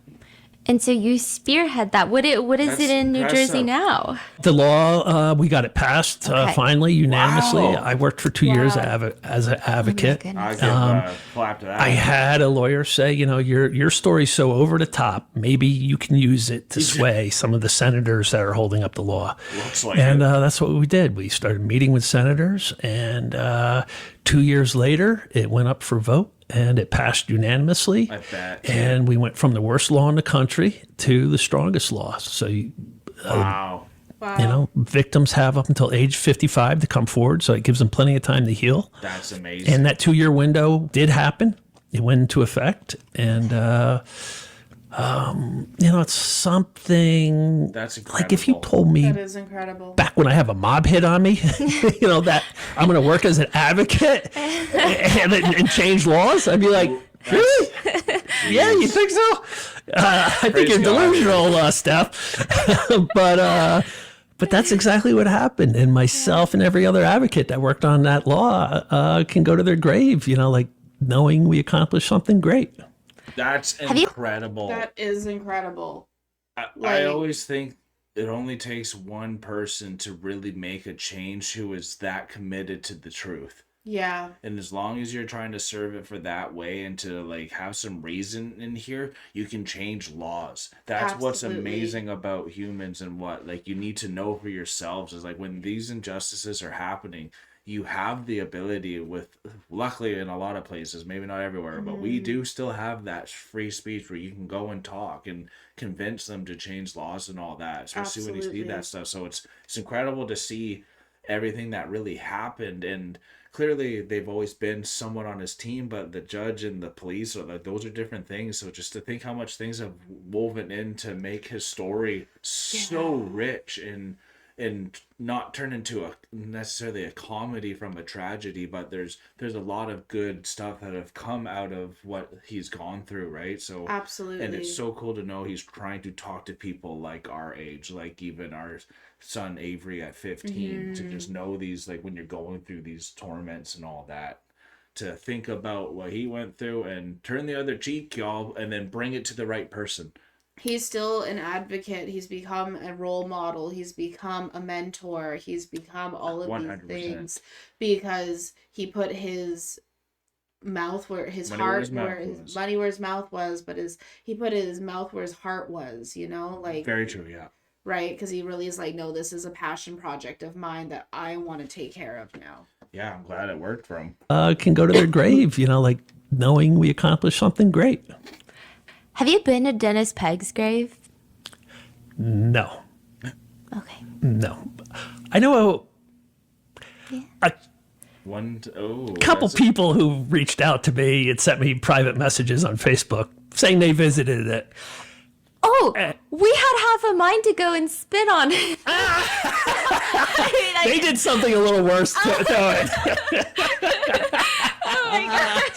You're like, they did it. It's Yeah, fine. I don't have to they go. got it covered for all of us. That's a picture with them, And people, like- if anybody's just listening and be like, "Oh, you're talking bad. Yeah. You really did that to somebody."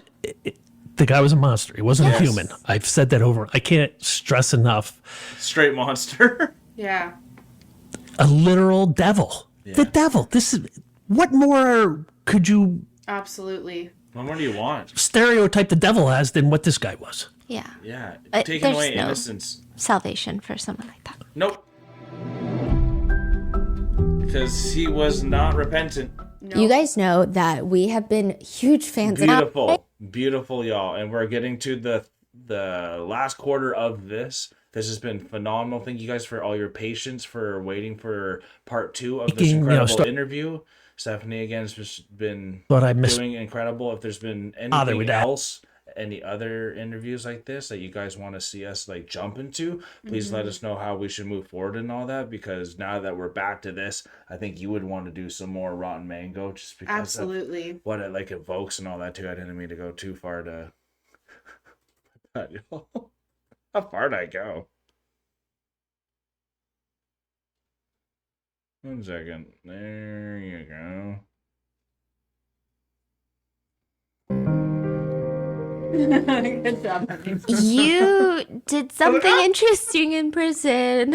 Wait, sorry, I talked to You did something interesting in prison. them. Something interesting. Where are you going with this, Steph? I don't even know. You helped someone write a love letter. Oh yeah. I helped a Spanish guy who was facing 10 years, and he had an English girlfriend, and he did not have command of the English language. And he asked me, would I write a love letter to his girlfriend about, how much he loved her, and please wait for him, and he'll be back. And Did it work? I don't know. He got shipped off to prison, and that's the last I ever saw of him. So I don't In know. my mind, it works. Yeah. Such a romantic. So no, I wrote letters for guys to their lawyers, to their public defenders, to the judge, and to their family members. I felt I needed to do Something. stuff for other people to make myself feel better in that situation. Just like I it needed to feels do good to good help. things because Yeah. I was in such a dark spot when I was locked up. So I constantly did that. Well done. So you never wrote a letter to like a college sweetheart. Nope. No. Did you think about it? I did. And I thought I'll never get to see Lisa again. I'll never get that chance, to ride off into the sunset, swoop her up off her feet, especially early on when I was facing life for those 3 years. And then I never heard from her. And I'm like, all right, well, that's that. I mean, how often did you think about your college sweetheart? I thought about her my whole life. Like she was inside my skull scratching. Like literally like tormenting me. Clarky. Why, Clarky? Why? Why could you not commit to me? Right. And just the shame of that. Like victims love to just shame themselves. Yep. So that would add shame to my shame. And then doing drugs would add shame to my shame. And getting involved with the mob would add shame to my shame. And not being able to tell my father would add shame to my shame. So like we're just constantly shaming ourselves. And so Lisa was just another source of shame. And so no, I never. I thought I missed my chance. And after that law passed, the law took up a lot of time. I was working full time. I was speaking. Started motivational speaking. And then when the law passed, I'm like, what now? And I was working as a chef, assistant chef at a busy restaurant. I'm driving home late at night one night, and I'm like, I either want to get a pit bull or a girlfriend. Nice. It's true though. Wait, this is a crazy multiple choice. So pit bull, girlfriend, pit bull, girlfriend.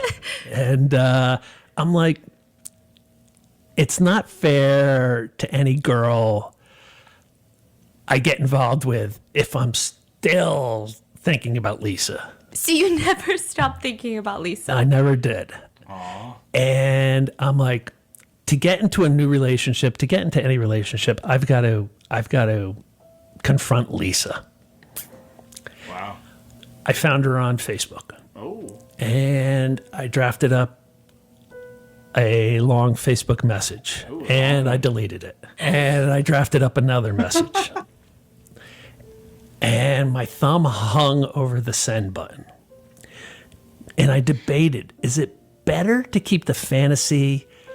Maybe I'm just making it up in my mind how amazing our love was and how passionate we were for each other. Maybe like time has made me delusional, and it wasn't really all I think it is. Because you hadn't seen her since you were 20. I was probably 23 and she was 22. And how old are you at this point? When I got released, I'm 50 years old. And then I worked on the law for a couple of years. Wow. So Almost now I'm 3 like decades? 52, You're still thinking? 53. Wow. Okay, and now you're like, I don't know. But you send it, right? So do you keep the fantasy alive and not send it? Or do you pull up your big boy pants and boy say, time. let's see what the hell's going to happen here, and you send it? You got to send it, Steph. Yeah, you do. You got to take Just chances. So I sent it out. Yeah. And I was literally like a crackhead waiting for his dealer to call him back. Like, I checked my phone. I'm at work. I had to check my phone 100 times. Oh my gosh. And I'm like, oh, I knew I shouldn't have sent it. And then she replied. And then I replied. And then she replied. And I replied. And she replied. Was it awkward? Was it? No, it instantly started to flow. She thought I couldn't commit to her all those years ago because I didn't love her. And that wasn't the case. I explained that to her. And I explained it was because of all the pain I was harboring inside, and I just couldn't be intimate with somebody. And Has she heard about what happened at all? yeah, like I said, my one roommate and her one roommate ended up married. Oh, yeah. And her roommate reached out to her and filled her in. She had written me 3 letters, I believe, when I was locked up, and she ended up ripping them up because she wrote just letters. wasn't ready to open that door again. She just couldn't let herself feel vulnerable at that moment. Yeah. Now that I was released, she allowed herself to be vulnerable and opened up. And I said, why don't we meet for coffee? She was in New York. I was in New Jersey. Wow, that's beautiful. Again, she's still thinking I didn't love her. I'm telling her I did. She's not really believing me. So I brought ammunition with me to that first coffee meeting to prove to her How much you that I did, in fact, love her. What was that? She had written me a lot of love letters and cards back in the day, and I had saved them. And over the years, whenever I would start lamenting her, I would get out these love letters and reread them and feel connected. Whenever I would feel a gap between us forming, I would get her love letters out and reread them and get that bond back together. And I brought a briefcase with me to the coffee shop, and she said, "Do you always bring a briefcase with you when you have coffee?" And I said, "There's something inside there I want you to see that will show you that I loved you." And I opened it up, and I took out all the love letters from when she was 21 years old and 20 years old and 22 years old. And we sat there rereading them, and that sort of sealed the deal when I told her, this is how I stayed connected with you over those 30 plus years.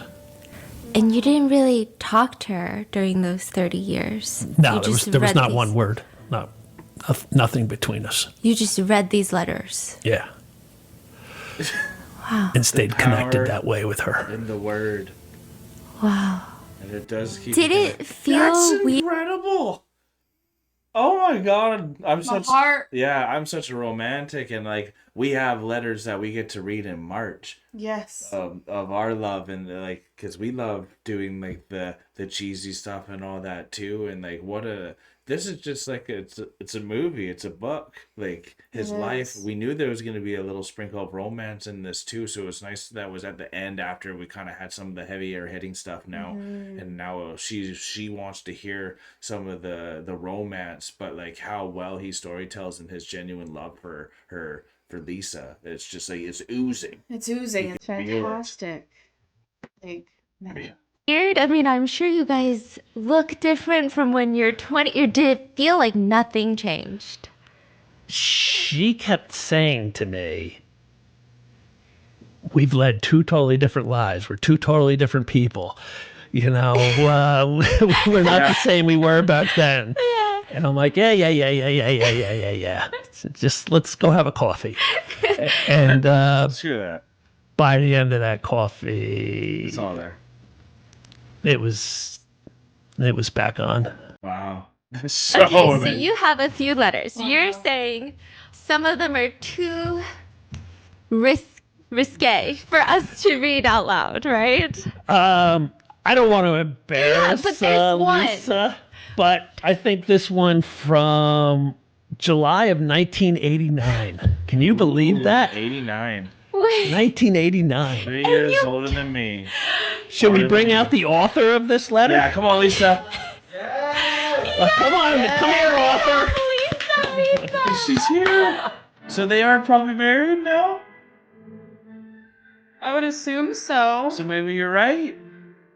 Let's hope you're right. We need this.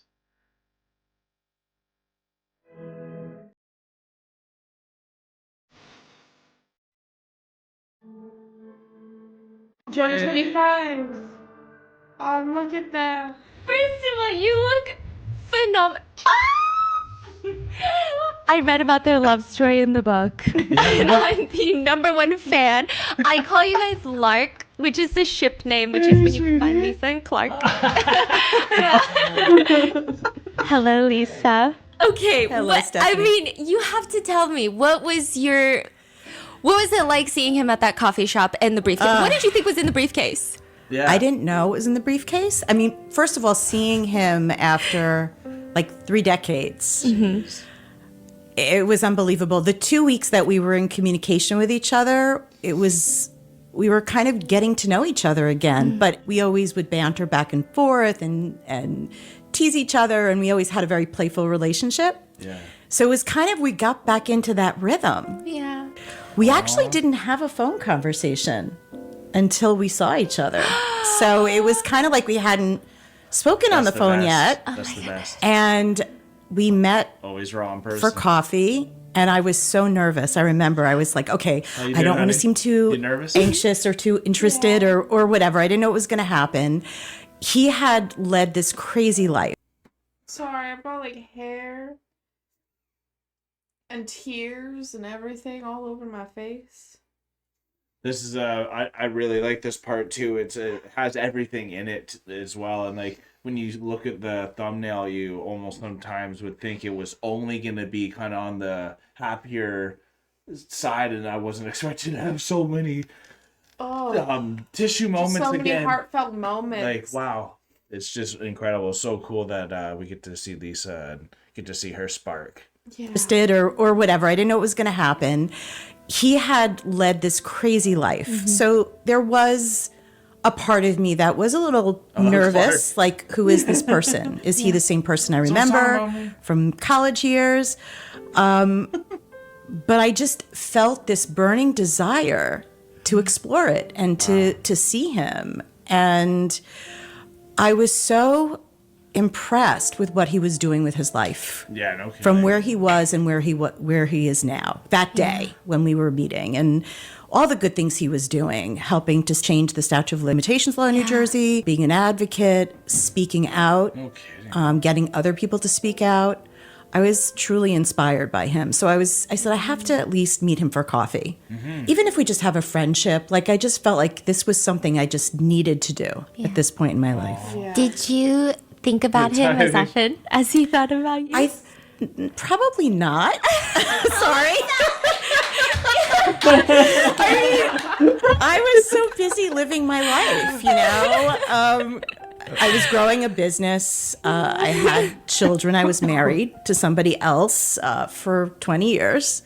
Yes. The marriage was deteriorating, and but at the same time, I did think about him because I felt like he was that one person. I think everyone has that one person that their first love, and that person that there was never any sort of closure with Clark. When the relationship ended, I still loved him, and I didn't understand why we didn't work. And the connection was definitely unlike any other connection I'd had, even, my marriage. So I just felt like I had to do it. I just didn't want to spend my life regretting not seeing him, not talking to him. So Stephanie read the book and was telling me about how Clark was saying that you're this force of nature when you guys storm. Yes. The first time you guys met, it was in the library, and then you just plopped down and Right. yapping. It was the L Center, which was the student center at Northeastern. So can you tell us your point of view? So when I walked in, I mean, first of all, I was a freshman, he was a sophomore. And I grew up in a house. I'm one of three girls. I was the middle daughter, and I was more of the rebellious person. And my parents were like just always, I had all these rules, that I had to follow. And when I went away to college, it was like, I felt like I was just being let out of a cage. My parents were very strict. So I just felt like when I was in college, and that was actually, I met Clark, I think it was the first semester that I was there. So it was the fall. And I just felt free. And I just walked into the L Center, and I saw this young guy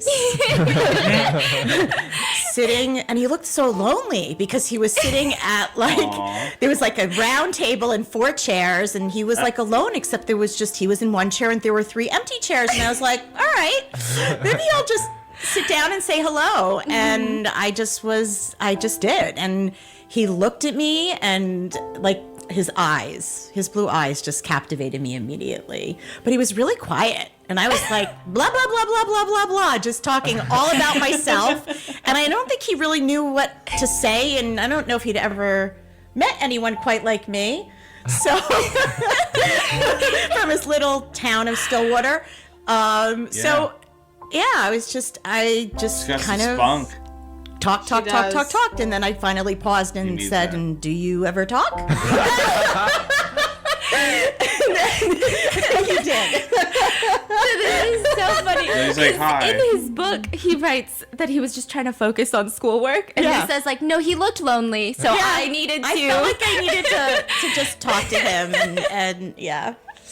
And that was our first meeting, and it was intense right from the start. I feel like he invited me to a party he was having that weekend at his apartment. Oh, nice. And I got there and I was just looking for him, and we shared our first kiss that night. Nice. I was 18 actually when we met, so it was a very long time ago. Mm-hmm. And Northeastern was a co-op program, so we were kind of coming and going. There were not cell phones at the time, so just connecting and reconnecting with different semesters, was interesting. But we always seemed to find each other. So Meant to be, eh? Do you guys still have the same dynamic where you're the one that's like talking his ear off, or he's now the talker. I don't know if you could sense from the interview. No, since you come on, I love you're the I talker, absolutely Lisa. love talking to him. When we Lisa's the talker. Love you, Lisa. reconnected, Love her so it was much. like getting to know him all over again. But he was a different person now. This was No 6 years kidding, ago, right? but he was a different person 6 years ago. than when I knew him back in college. I mean, he was a free person, free from prison and also free from, his secrets. yeah. And he had healed and he was evolved. And it was like our relationship was a million times better because we were both in a different place in our lives. And the timing was right for both of us. You guys have a very interesting energy. Man. I've never experienced this before, where you meet a couple and you feel like you are the side character in a romance novel. And you're like, Yes. oh, I'm just a side character. It's actually not my Sorry, main girl. love story. Like, you guys have such fascinating... And you're getting shy. Are you guys getting shy? I'm getting shy. He's the shy guy. You guys are so fascinating. I'm watching. He's as red as the dang. Oh, like he just got bleeped out too. He's as red as the drapes. You guys are so fascinating. I'm watching. Smile from ear to ear. He's Yeah. smiling more than you. I think Oh, it's and his, her husband's name. Yeah. I feel like we have maybe a similar dynamic where we call it yapping. Yeah. So I yap to him, not with him. Yeah. When the cops came to arrest you, they searched your room and they found your love letters. Yeah. When they Yeah. come to your house, they like trash it. They dumped every drawer out, tore the bedding apart, the closet, everything was out. I had 2 cedar cabinet desks, and just everything is dumped out.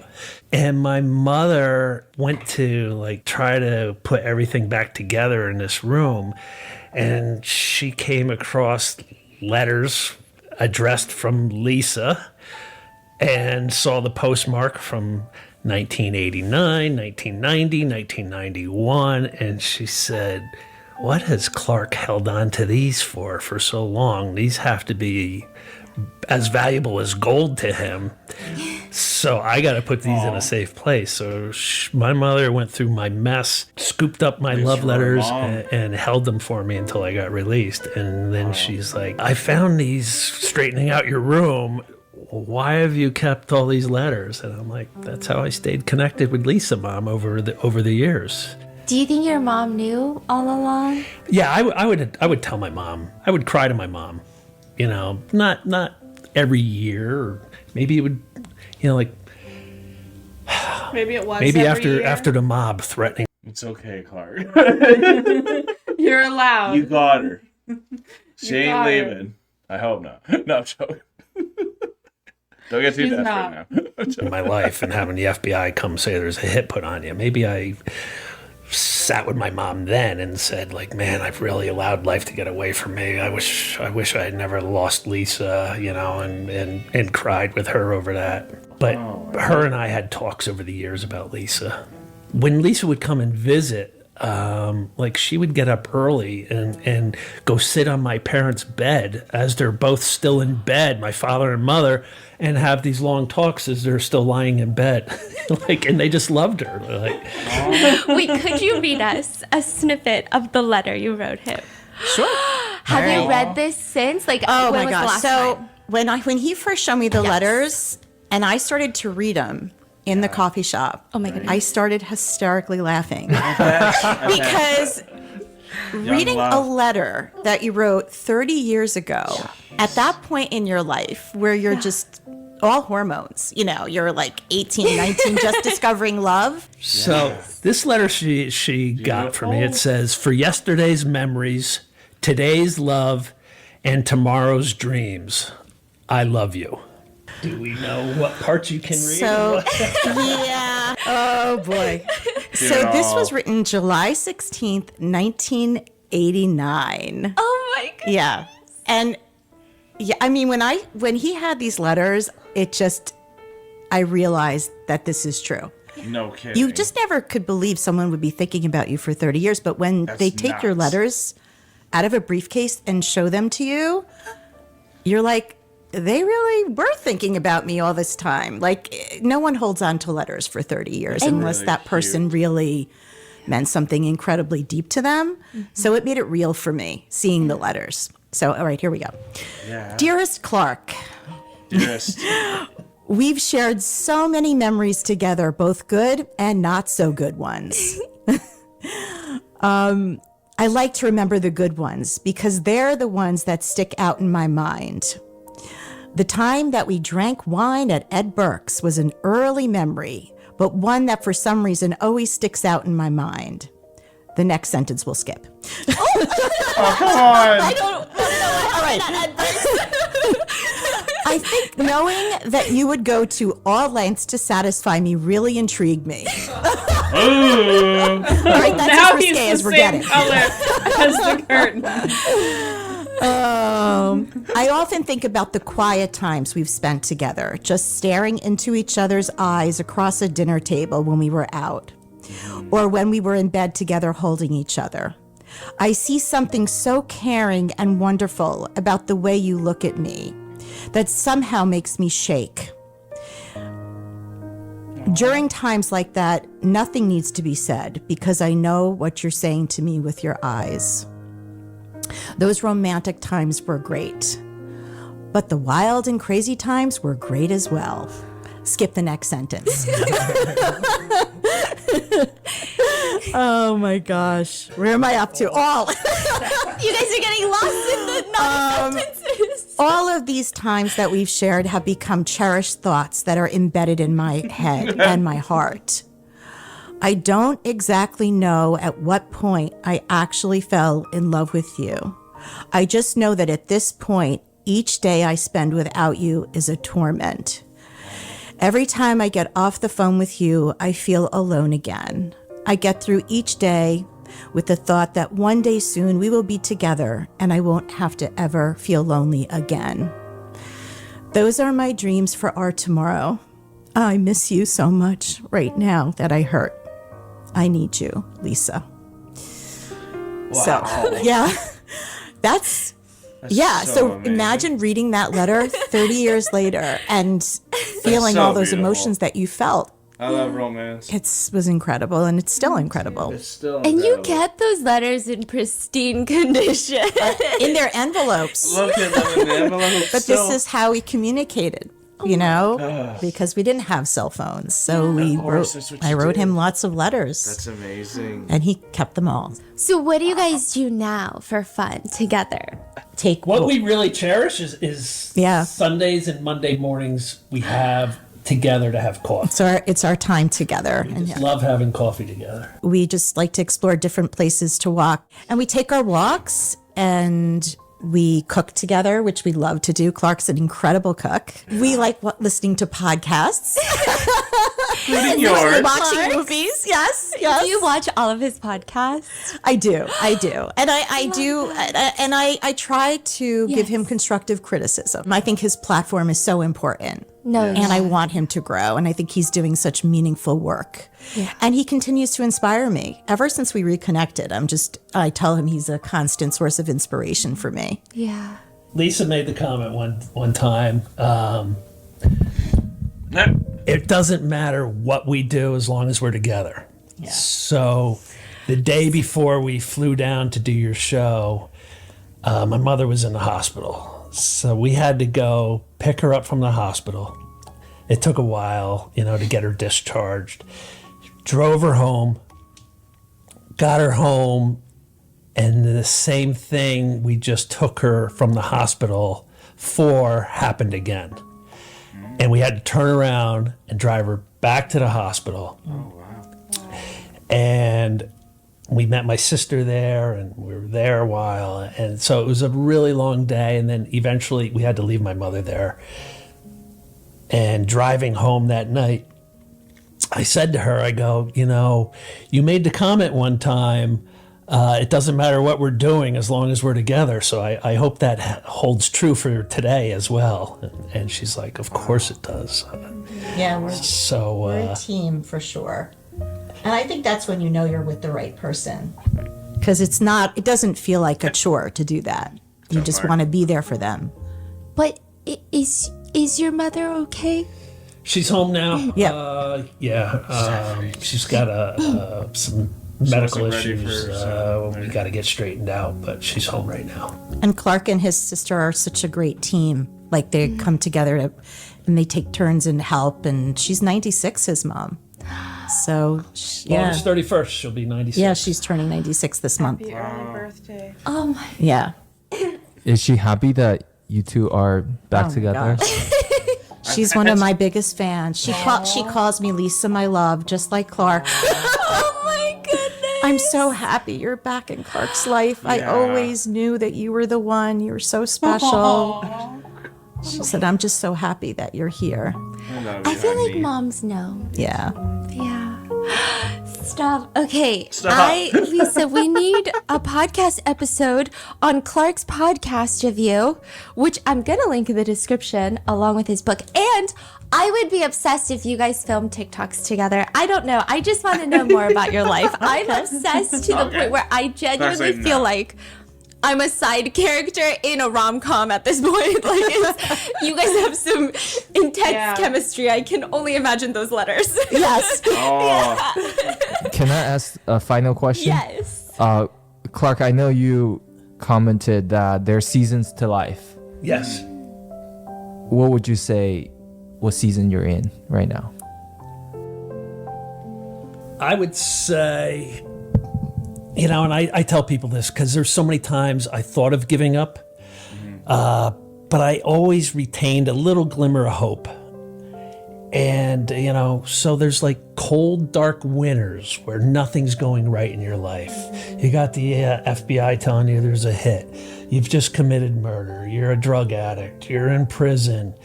Those are all She's like, cold, "Yep." dark winters. You're getting sexually assaulted and animals being beaten in front of you. Cold, dark winter. And I tell people, don't ever lose hope that sunshine awaits you and opportunity awaits you. spring will come. And Spring will come. I would say in the spring is when you plant. I would say I'm just starting to harvest. So I'm in that spring to summer mode. I'm not in the full-blown summer of harvesting yet. It's been a long road to get to this point. That book has taken 10 years. I wrote that in prison 10 years ago. So for people that want to lose hope, like my book took 10 years. Like, don't lose hope. Opportunity awaits you around the corner. It's not going to be Don't lose tomorrow hope on sometimes, what you're writing, but it honey. definitely awaits. And this book will instill hope in you. and inspiration. That's what it wasn't written to be a trauma dump. It was written to give people hope that anything is possible. Like, I'm living proof that literally anything is possible. And you're reunited with And I your get the love. girl back at the end. And you got the girl back. Like, it should be a movie. Like, It is a my movie. life literally has been a movie. Yeah, no, they need a movie. I need a movie. You guys are incredible. Please keep us updated. Not even just us, but like our audience on everything you guys are gonna do. Okay. All right. Lisa, please promise right. me you're gonna keep us updated. I'm gonna start Yes. taking some classes about TikTok videos like tomorrow, maybe on the plane home. You never know. And Wow. I am going to leave all of the links in the description. Thank you guys for joining Thank you us. so much, Stephanie. What a Thank way you, to tie it guys. all. Were amazing, No, amazing to thank us. you. Yeah, that's so cool. Shows Churches the in love. Clark's book, Scarred. Scarred, yeah. Wow. So there you What an go. insane story. I'm so happy that he got the love of his life back. Yeah, like what a He got the girl. you get the girl, you get some form of justice, you still get to have some time that you serve to get away that guilt, and he got himself on the right path where he said that doesn't always happen. So he kind of lucky needed, as well. like, even though the judge said, I'm sorry that I'm even sending you to jail for one day, he needed those days in jail to get clean. He Yeah, even just needed detoxing. to go right? through to detox, to be able Rewire to the brain. rewire his brain. Yeah. Right? That was his rehab in a way. It was, yeah. And so, like, everything he went through was, even though it wasn't, like he said, don't go and kill somebody, that's not how you heal. No. But everything he went through was a part of his healing. And because I mentioned how much fortitude he has, because he is a man of extreme fortitude, he went through an extreme healing process. Yeah, and he managed to keep a little bit of hope the whole time. And I Absolutely. think that's the key thing in any moment that people are going through. And his were quite the long winter. It was like Game Quite of Thrones the long type of winter. Long winter, I would have to type of Absolutely, say. a And decade-long winter. no kidding. So, but honestly, just seeing Lisa at the end there after having some of the really tough moments through this was a nice, refreshing, uplifting way to understand where his love for her came from too. Just her coming in, you're like, oh, I get it. Oh, yeah, As exactly. soon as I met you, I was like, oh, and like seeing their love just made me think about you and like our love for each other too. And it was great. Absolutely, it does, because I felt the same way about, like, even when she was saying, like, they were messaging, didn't even talk on the phone at first. Yeah. Like, one of the first times I spoke on the phone with you, I think the first time we was spoke the on the first time. phone was when I got lost. Yeah, where she was trying to come to my place and she was stuck in a parking lot because she didn't quite know how to get there. So she Yeah. called me. It's like, help me out. It was the first time I'd actually heard your voice, and so, like, for them to be like just getting to know each other for a couple of weeks and then being able to hear each other's voice for the first time in 3 decades. Yeah, wow. Right? At a coffee shop is just such a powerful moment. With the briefcase. And like with the briefcase love of the love letters, right? Because that's so true. He had to prove that he loved her. He had to bring hope in to like wash away her doubt. Yeah, because he knows how much he crushed her, and I think a lot of, again, this reminds me of my friend who's having a hard time committing to any relationship, and it's just like, and it's even the self-awareness of that, of the person knowing the pain this person's going to go through, how much longer Absolutely. pursuing it. So I'm really happy for Clark to be able to come back and commit to Lisa and have that ability to do that, because that was something he had to grow from as well too. So he really is in that stage of planting stuff too. Stephanie did an incredible job on this. I really would love to see more interview styles. I love her just reporting style too. So it's just another angle that makes Rotten Mango just another amazing channel to always come back to. Amazing channel. I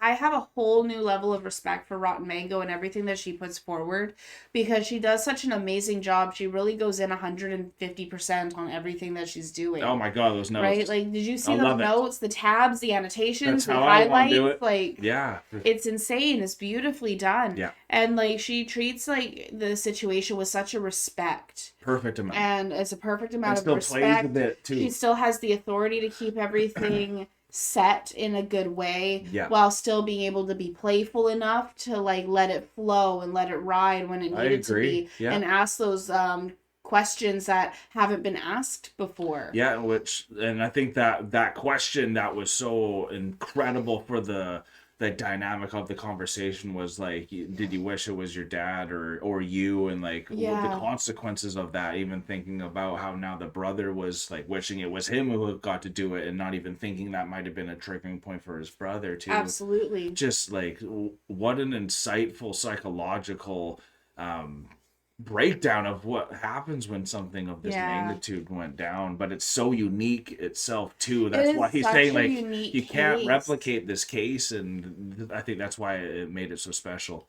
Absolutely, because like who else, like in the moment we were watching the his original trial of when he first told his story, his lawyer was even like, oh my god, are you I'm here with you, are you okay? Right, you could see those moments during that statement where even the lawyer was like, I just want to like comfort you during this moment. Of course, everyone did. So like standing ovation afterwards, and the police being like, well, that's a first, we've never seen that happen. No kidding. Right? Like this is such a unique and powerful story. Powerful enough to change laws, which is just absolutely immense. Wasn't expecting that, and what a good one to think, because imagine all the young kids that only have 2 years to bring it up. The mafia is not after him anymore. No, right? No, they're not. What? They're not after him anymore. So like he got his justice. That's what I said. It's like if you're taking money out, mafia. What they kind of said there, which I think you should kind of like, is kind of interesting for me, is like they just wanted him to serve some time. Yeah. And he served some time, so that kind of is what they said. You get 5 to 10 years. The mob were right off the bat. Yeah, he got 5 to 10 years. You ready to get 5 to 10 years? Because it's going to be a lot better than what we got for you. And at the end of the day, that's why he's telling you, address these things now. Don't get in these positions. Yeah. It's don't put yourself in these positions to affect other people too, because that's what we don't even know. And I think for me, sometimes trying to be a better person for other people aren't always ready to talk, and I think that's something that is also really important to learn from here as well, and not to shock people with just having to address things all the time, and knowing, and that's what that law is completely about, to come in and you have until 55, where traditionally 48 to 52 is when people are coming clean, which totally makes sense. You're coming into some of your midlife crises and all that too. Absolutely. You're addressing all that stuff. I just love that. So there's so much that we learn from this episode. This is part 2 of this. I sat down with the killer, with Clark.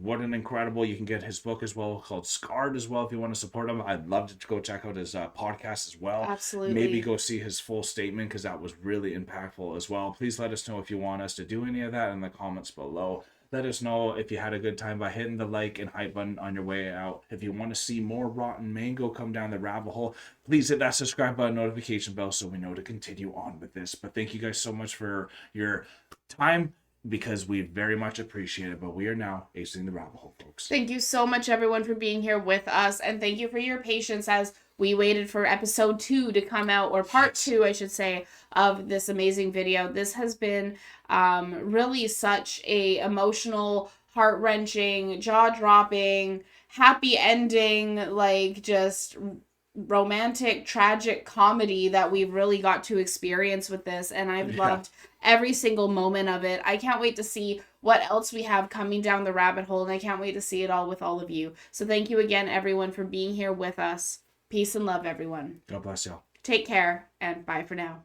Hey, thank you for making it to the end of the video. It's so good to see you here. And if you would like to continue in supporting us in our future endeavors, you can do so by supporting us over here. And if you really like this band or artist that you listen to in this video, you can support them right here. And we think you might like this video right here. So remember to click it and continue on your trip down the rabbit hole. Thank you so much, Chronicans. Thank you so much. Peace and love.